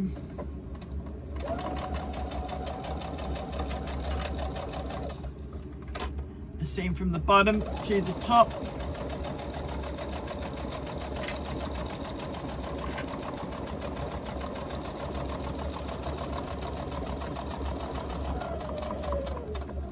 Now, to make sure that this is quite firm, I'm going to actually come up to the top. I'm going to turn,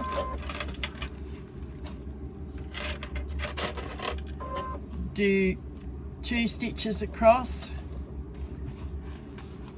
and then I'm going to stitch back down again. I'm not sure if that's how Jassie's done it or not, but that's what I'm doing on mine. It's personal preference. When I do things like this, it's what I call personal preference. You can do it, or you can do it exactly as per the pattern. But I find this double row of stitching helps keep the pocket more firm. And because I've used rivets on the outside, I'm going to put a rivet right here in the top where I turned around, and that will help hold the top of that pocket firm and not rip down. All right, go do that on your other body piece with your mesh pocket and meet us back here. All right, next up we're going to start working on the gusset. You need your gusset lining pieces, your gusset outer, your pieces of soft and stable or foam, whatever you're using, your long zipper, and you've got your other gusset pieces, the wider ones, and the piece of foam for that. I'm going to put the wider ones aside for the time being, and we're going to work on the thinner ones with the zip. Okay, first up we will take the outer and the soft and stable or foam, whatever you're using, and we are going to baste them together around the edge.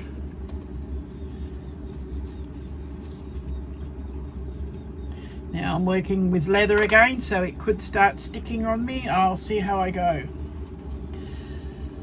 And I've just realized I've got pink cotton in and I'm working with black leather. I will be back. Okay, we're back. I've changed cotton colors, and I figured while I was at the machine changing things, I might as well change the feet as well, and I've put the dynamic walking foot on. And this should stop the leather from sticking, but it's not. It was fine while I went slow. As soon as I sped up, it's decided to be a nuisance. Anyway, what you need to do is position these together, sew all around the edge with a 1/8 inch seam, and come back to what's. Alright, I finally got it behaving itself. I can now show you what you're supposed to be doing. I've already sewn down one side, along the bottom, and now I'm coming back up the other side, trying to keep this top layer as flat as possible on the foam. I'm doing that 1/8 inch seam.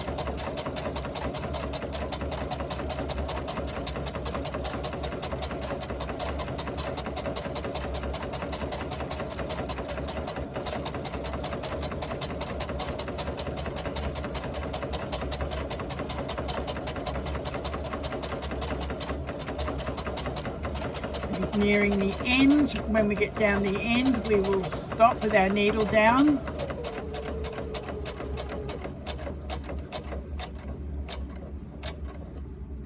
Swivel and across the bottom. Back to where we started before.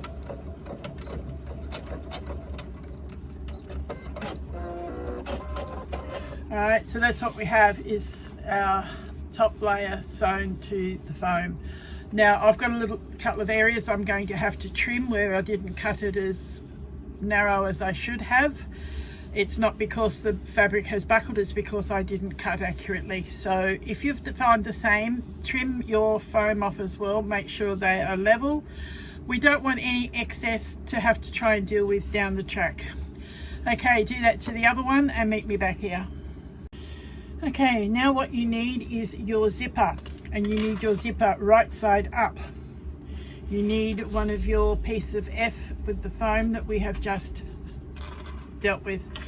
We are going to match the edges right sides together. Now remember what I said earlier in the video about double stitching across the end of your zipper tape to stop the zipper pulls from coming off, and sealing the ends of it with the lighter. This will stop the zipper tabs. So if I do this, that's as far as it will go. We need our zipper pulls away from where we're stitching at the moment. Matching the edges, and again doing a 1/8 inch seam allowance. So we're basically stitching on the same seam that we stitched on before.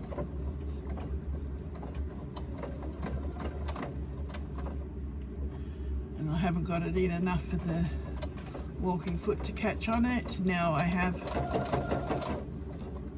Alright, so keeping those edges matched, right side to right side, so the right side of the zipper pull to the right side of piece F. On one edge we are going to sew a 1/8 inch seam allowance, stitching them together.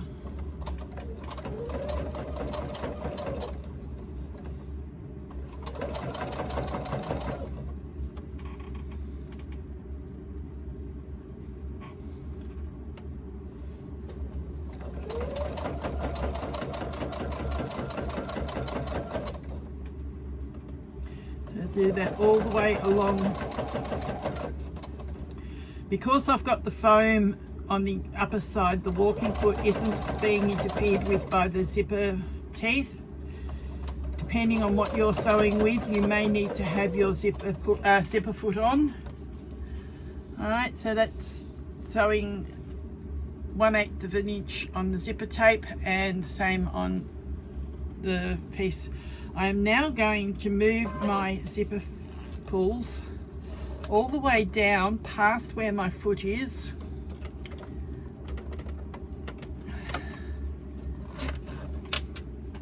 Move both of them so they're both out of the way, and they're down past where I've stitched, so we're not going to need to worry about them any further at this stage.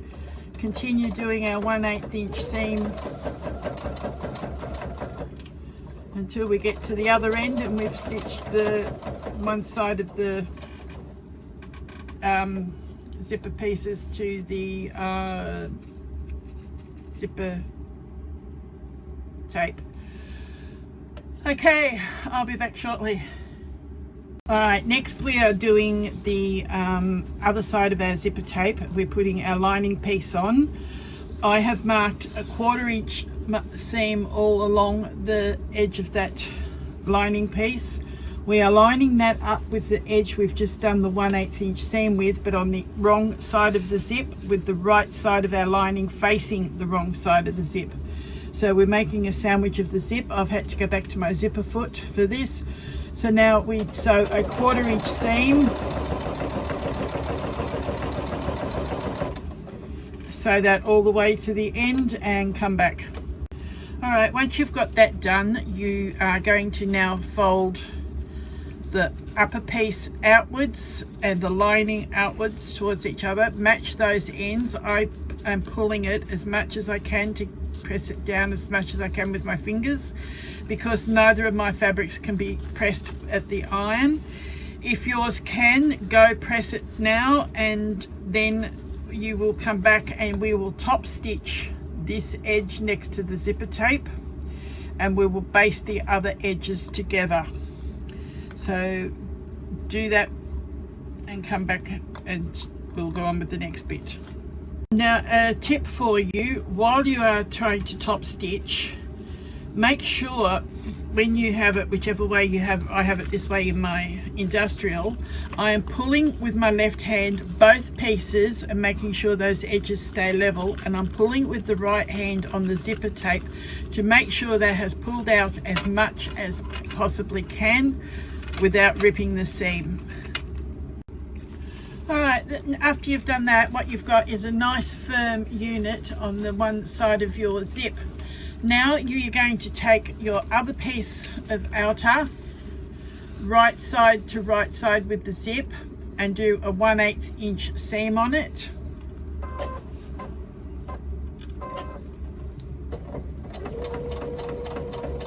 Which again is that seam that we've already done on that outer piece.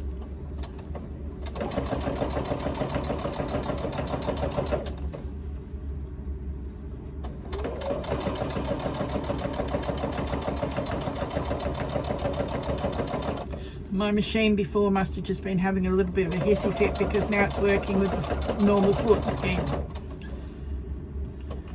They can be temperamental things at times. Alright, remembering to move your zipper pulls as you get down to them.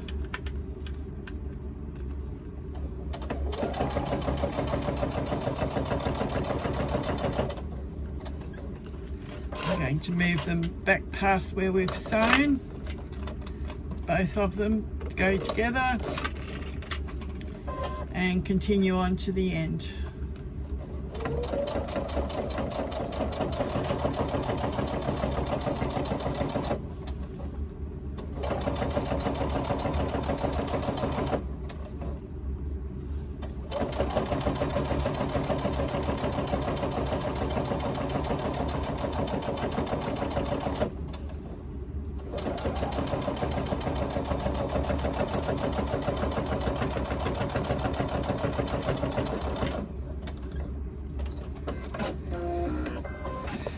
Alright, so now we have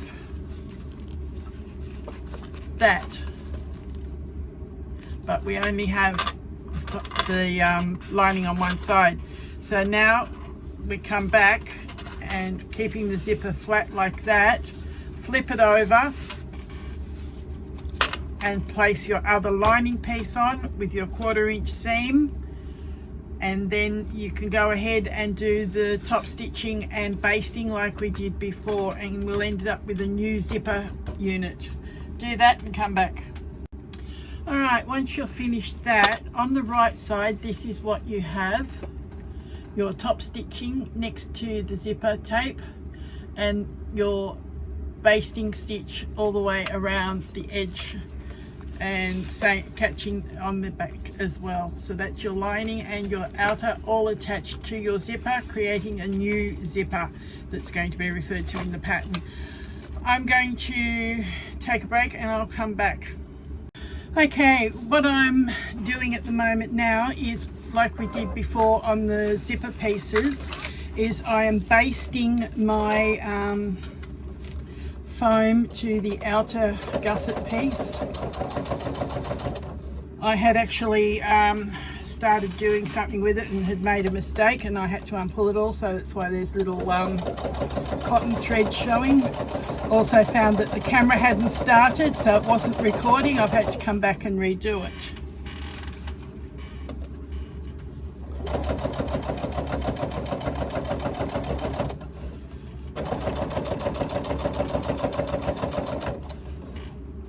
So this is just the outer gusset and the foam. I'm basting it together.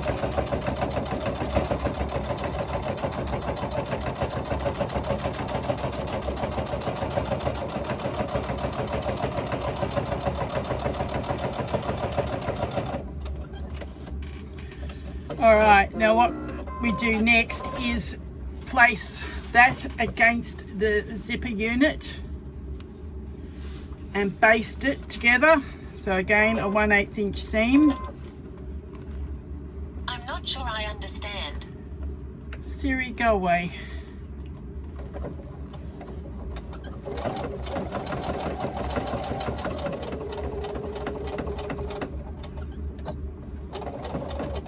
Right, so that's right side to right side, the zipper unit and the gusset piece. Now what we're going to do is we're going to bring our our lining gusset, and we're going to place that on the lining side, so right side to right side of the lining pieces, and we are going to sew with a 3/8 inch seam.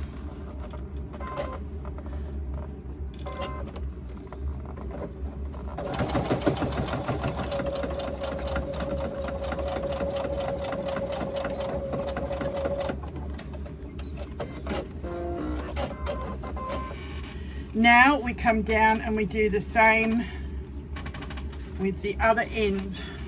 So at exterior to exterior, right sides together.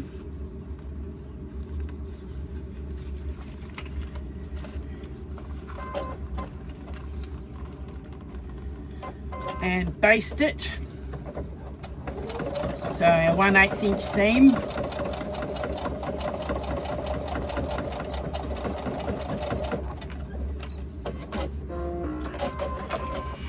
And then we bring our gusset piece up, making sure that it is not twisted with everything, so it has to remain untwisted.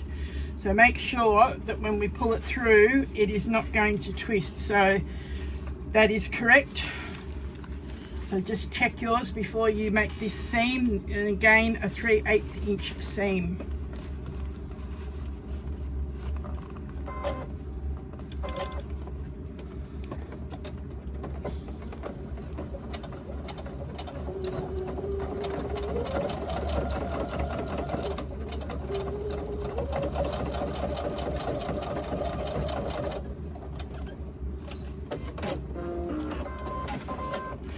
Okay, let's turn it so that we have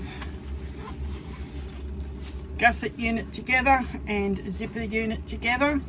Now we are going to baste those side edges together. Make sure that you've pulled that even, so that it's pulled as far as you can, so that it's not going to run short on the other end. Just baste this down the side seams and closing the foam in between.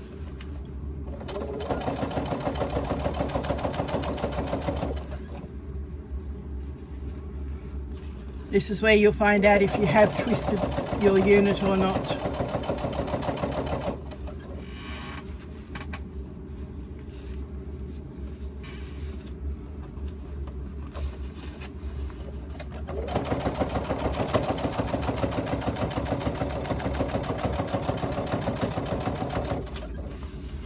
So we're basting on the sides and then we will come back and we will top stitch from the right side across the base of the zip on each end.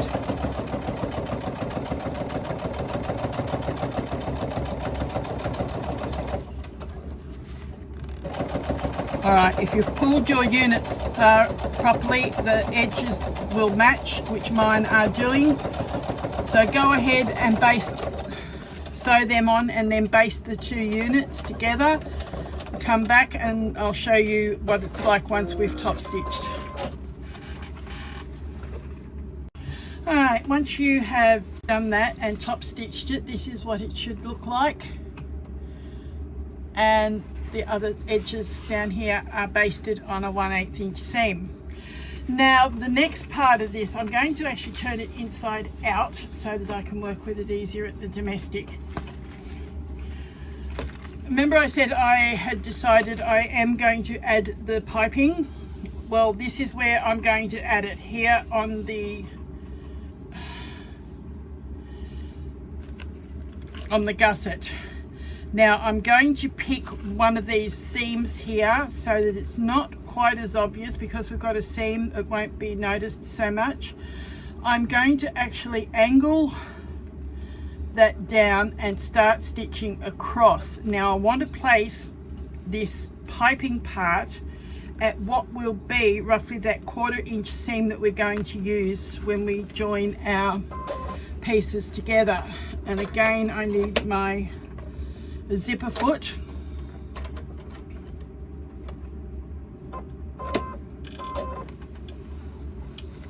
Right, so I start back from the piping.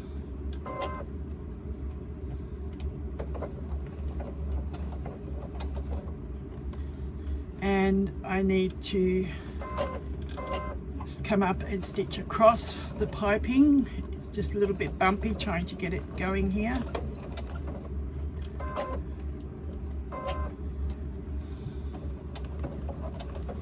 Now we're onto the piping. It can be a little bit fiddly when you first get it started, but once you get started, then there's no major problem.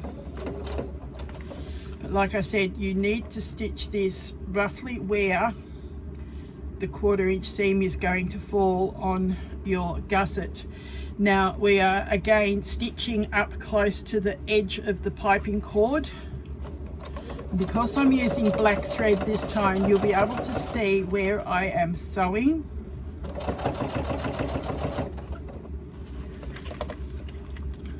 I will actually stop this and take it off the machine in a moment.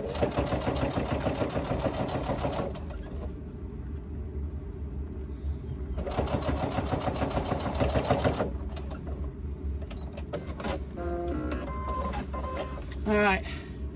So that is what I am doing. I am sewing it onto, and from the right side, once we join everything and those seams disappear, this is what is going to appear between the two seams of the outer piece of the gusset and the body piece. You can see that it overhangs, so I'm in roughly the right position for doing that 1/4 inch seam. I will have the piping to follow when I sew the other pieces together. So I'll be back when I've finished all of this and we're ready for the next section. Okay, now that I have got back nearly to where I am going, I'm going to actually pull the camera down off the stand and show you close up what I am going to do. Actually, I've put you upside down there, sorry about that. All right, I'm going to actually see, that's the end of my piping. I'm going to run this down. It'll be hard doing this one-handed. And I'm going to run that off to the side and then stitch across. Now I'm just going to back up and cut the thread. All right, see how I have taken it off and to the side, but we've got our row of piping across through there. Then I'll do this to the other side of here as well, and I'll be back. Okay, next part we're going to do are our little gusset pieces. You need to get them and fold them in half and stitch across this short edge where the little pointed notch is.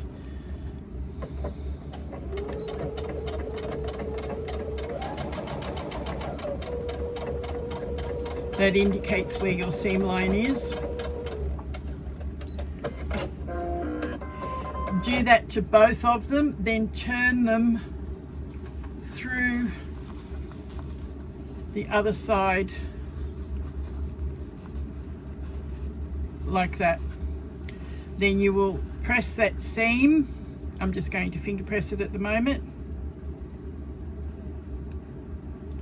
Actually, I don't think I'll need to go to the iron, it's finger pressed quite well.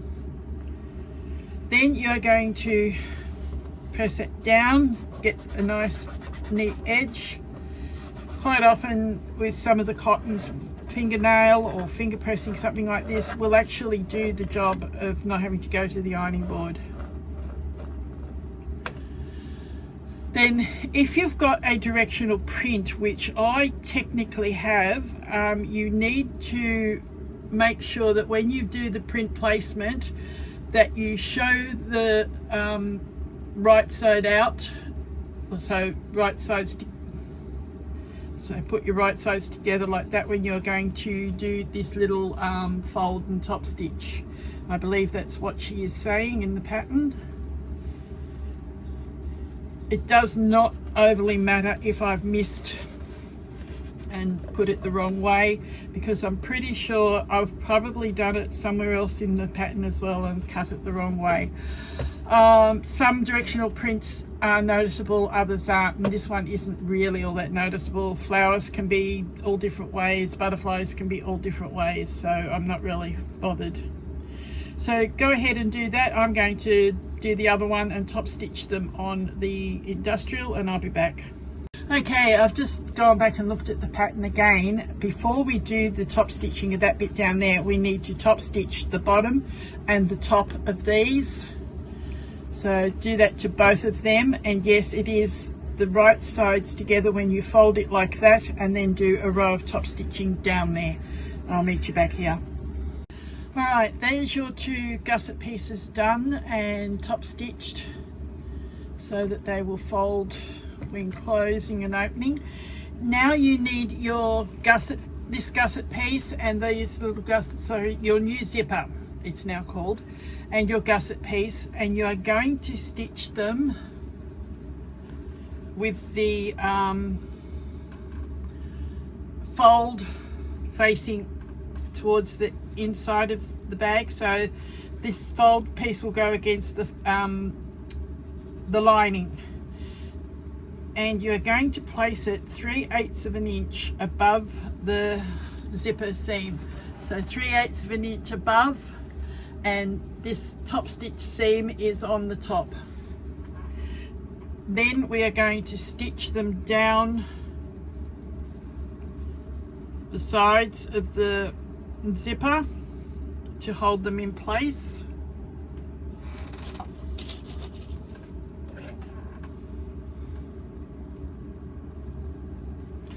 So placed 3/8 like that and stitch along that side edge where I've got it clipped.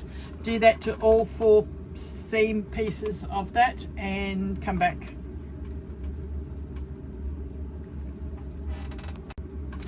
Alright, this is what you will have once you've done that. You'll have the 2 pieces like this, and when you open the zipper you will have the little gusset that stops anything falling out at the bottom here of the zipper. So you will have that on both ends. So there's the other end. I have that there and that there. So that is that part finished. Now we are going to do our final assembly.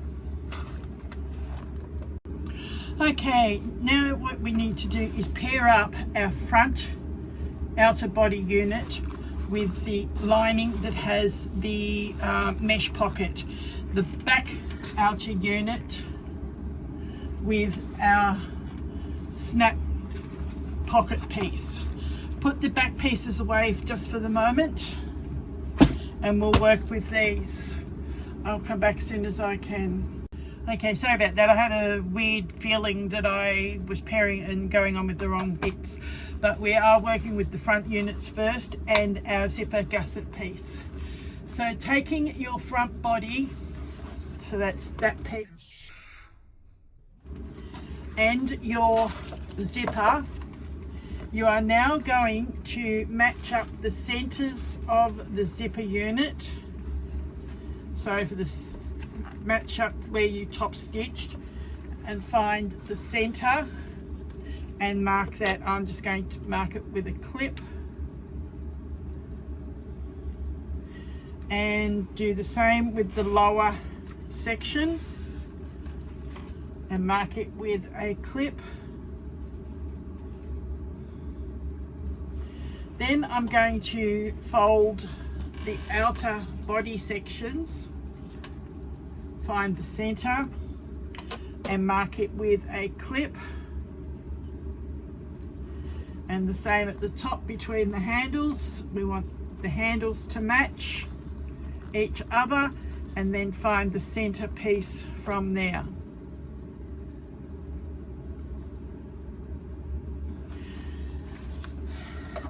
Now what we can do is match up those units.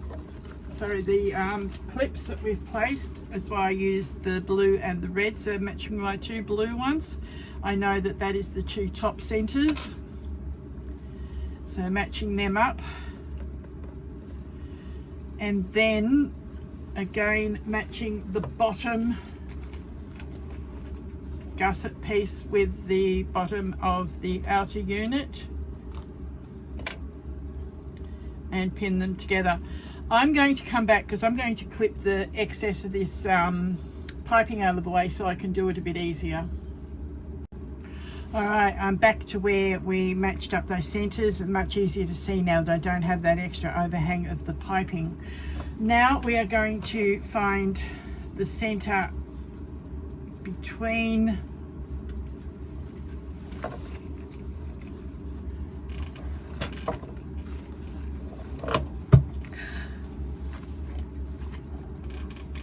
we need the center point between them.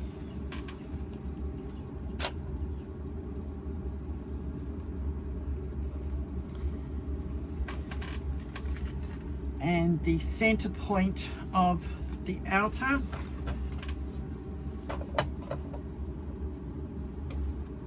Down the side edge, that is.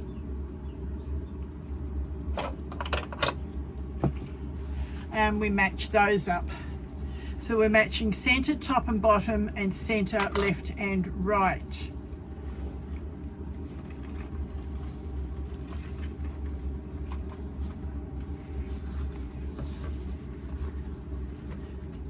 Again, matching those. It's getting bulky to work with. So matching centers, find the center, clip on it, then find the center of the outer unit down the side,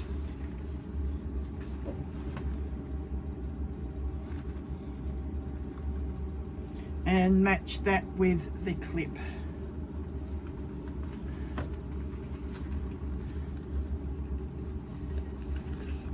Now that you've marked all of the four sides, the centers, you can now easily ease the pieces together, clip them, ease them around the corner. You may need to make a couple of little slits around the bend to make it fit easier. And once you get that on and you're happy with the placement, go ahead and stitch it with a 1/4 inch seam allowance. And I'll be back when I've got that done. Alright, now that we've got this clipped all the way round, what we need to do is go ahead and baste it at a 1/8 inch seam.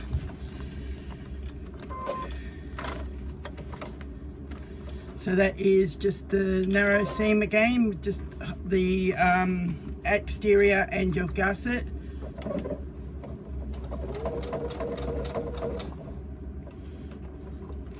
So baste that all the way around. When you've done that, come back and we'll do the next bit.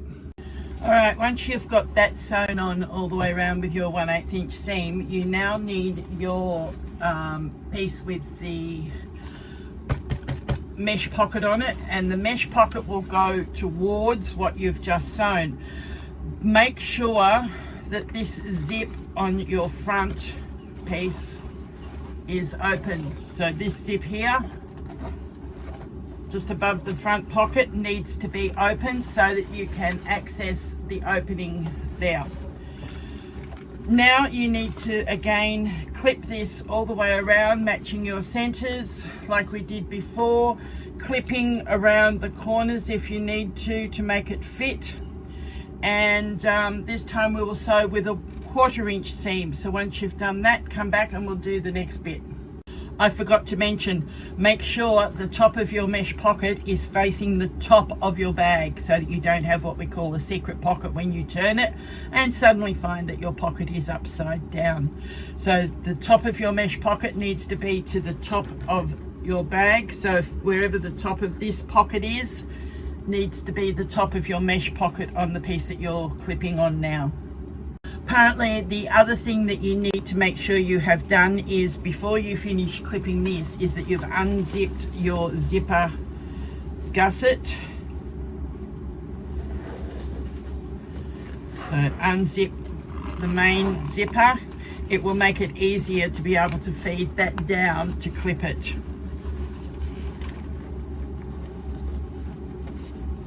Otherwise it gets very bulky here on the corner.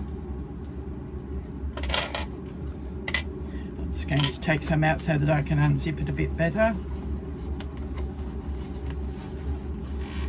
So this is where it gets very bulky here at the corner if you don't unzip this.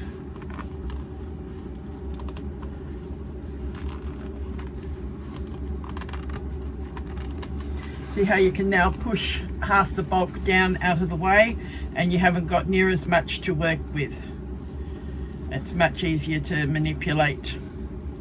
So go ahead and make sure you've done that and then stitch your 1/4 inch seam. Okay, now that we've done that, we have a complete unit enclosed with that seam.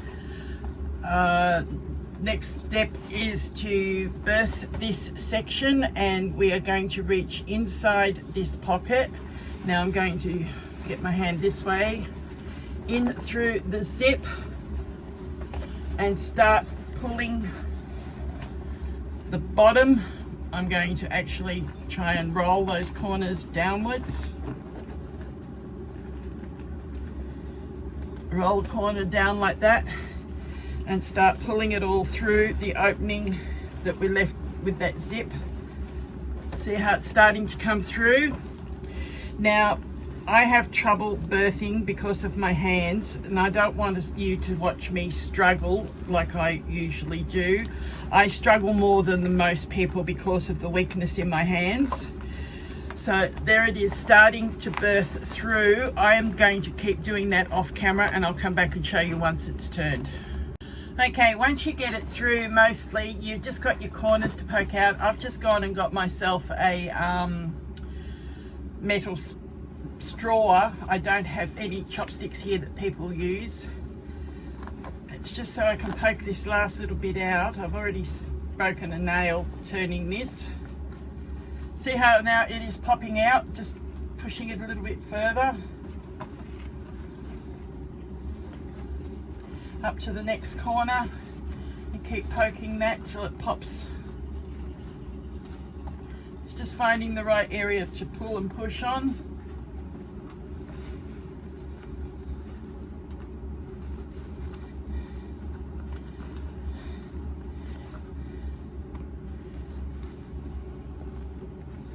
I'm pulling on the gusset and kind of pulling back on the pocket area, and at the same time trying to push that corner up and out.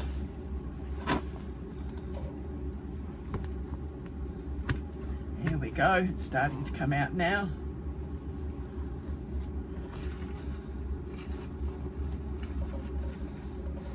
And there we are, that is rounded out now.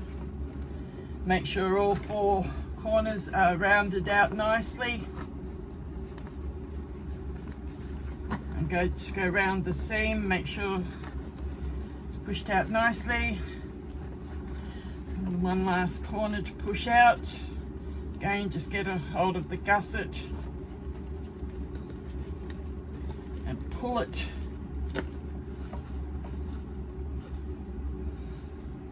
Get up in under that pocket and poke it from the wrong side.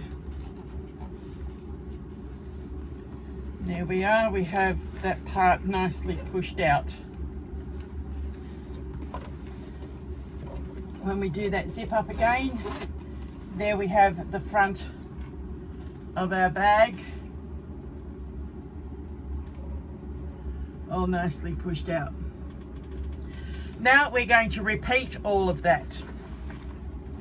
So now we need to treat this other corner of the gusset the same way that we've just done that one. So we need to keep this gusset zip open, and we now also need to open up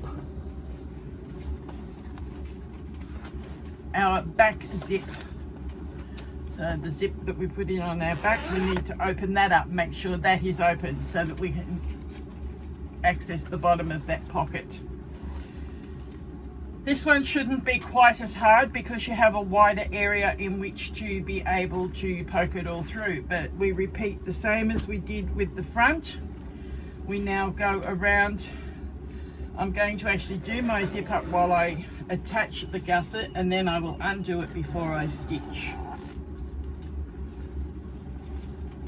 So right side of your outer back piece, make sure your handle is down from the front and your handle of the back is down, lining them up so they are opposite each other. I find that's the best way to line this up.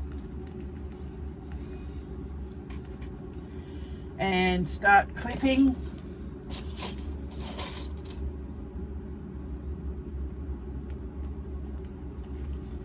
Now remember, we've got this seam already showing here from the piping, so I'm going to be stitching from that side when I stitch this in. That's what I did on the front piece. I followed the piping stitching, and then I followed my 1/8 inch stitching and sewed from the side according to where I could see that. Again, we're going to have to start doing some snips around the corner here to make it fit around the corner of the back piece, and go ahead and put your clips in all the way around and do your 1/8 inch seam and come back. All right, now that we've done that, we've got one seam left to do. We need to take our other lining piece and come at it from this lining side. That's why we need that zipper open so that we can poke down out of the way and keep some of our bulk out. So what I've done is I've poked it down out of the way like that. Now we line up our centers again, center top, center bottom, center sides, and clip. Now because I've done that row of stitching on the outer side, I'm going to stitch from that side so that I make sure that I do my 1/4 inch and stay just outside that, or just to the inside of the bag piece. So I'm staying down this side of the stitching line, not up this side. That way I know I've caught everything. And we will again pin, clip if we need. We shouldn't need to clip now because we've already clipped it before. So just match our corners and match along the edges and clip all 4 sides of this, then stitch with your 1/4 inch seam and come back. You will actually find this one is the hardest one to clip and sew because you've got all that bulk on the inside between the 2 layers. but just persevere with it and you will get there. I've actually gone to the corners and pinned them, and then I'll come back and clip in between. All right, now that you have done that, you have a solid little unit that you've got to try and turn through. My machine actually was not happy with that last seam, but I did eventually get there through perseverance. So if you find you're having trouble, just take a step at a time and get there.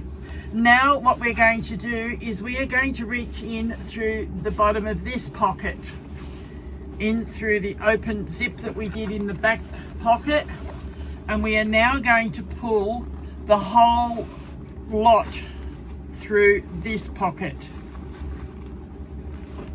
including the part that we turned before. So go ahead and work your birthing through this pocket, turn everything through and poke your corners out nicely, and I'll be back to show you the finished thing. Okay, I finally got there. My bag from the front and from the back. I still have yet to do my strap, but that won't matter, not doing it on the film, because they are always done the same way for different bags, like shoulder bags. There's only 2 or 3 variations, and there are lots of videos on there about doing straps. So I'm not going to take any more time and film just doing a strap, because again, I still haven't decided what sort of a strap I want to put on this. I think most of the time I'm just going to be using the handles, but your straps will go on these D-rings that we have put in, one on the back and one on the front, and that way you can make it a shoulder bag if you wish.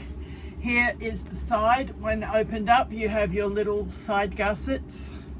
Inside you have your pocket for your laptop that snaps, your mesh pockets for putting things in, and nice quilted firm sides by doing the quilting. The quilting is an optional extra, and Jessie asked me to do it on my film, so that is what I have done. This is the 16-inch regular. It has the wider gusset in it, and top opening zip with the zipper pulls both ways, and your front zip pocket and your back zip pocket. Now all I have left to do is to pull out my pocket from that we've turned through, and I need to just poke my corners out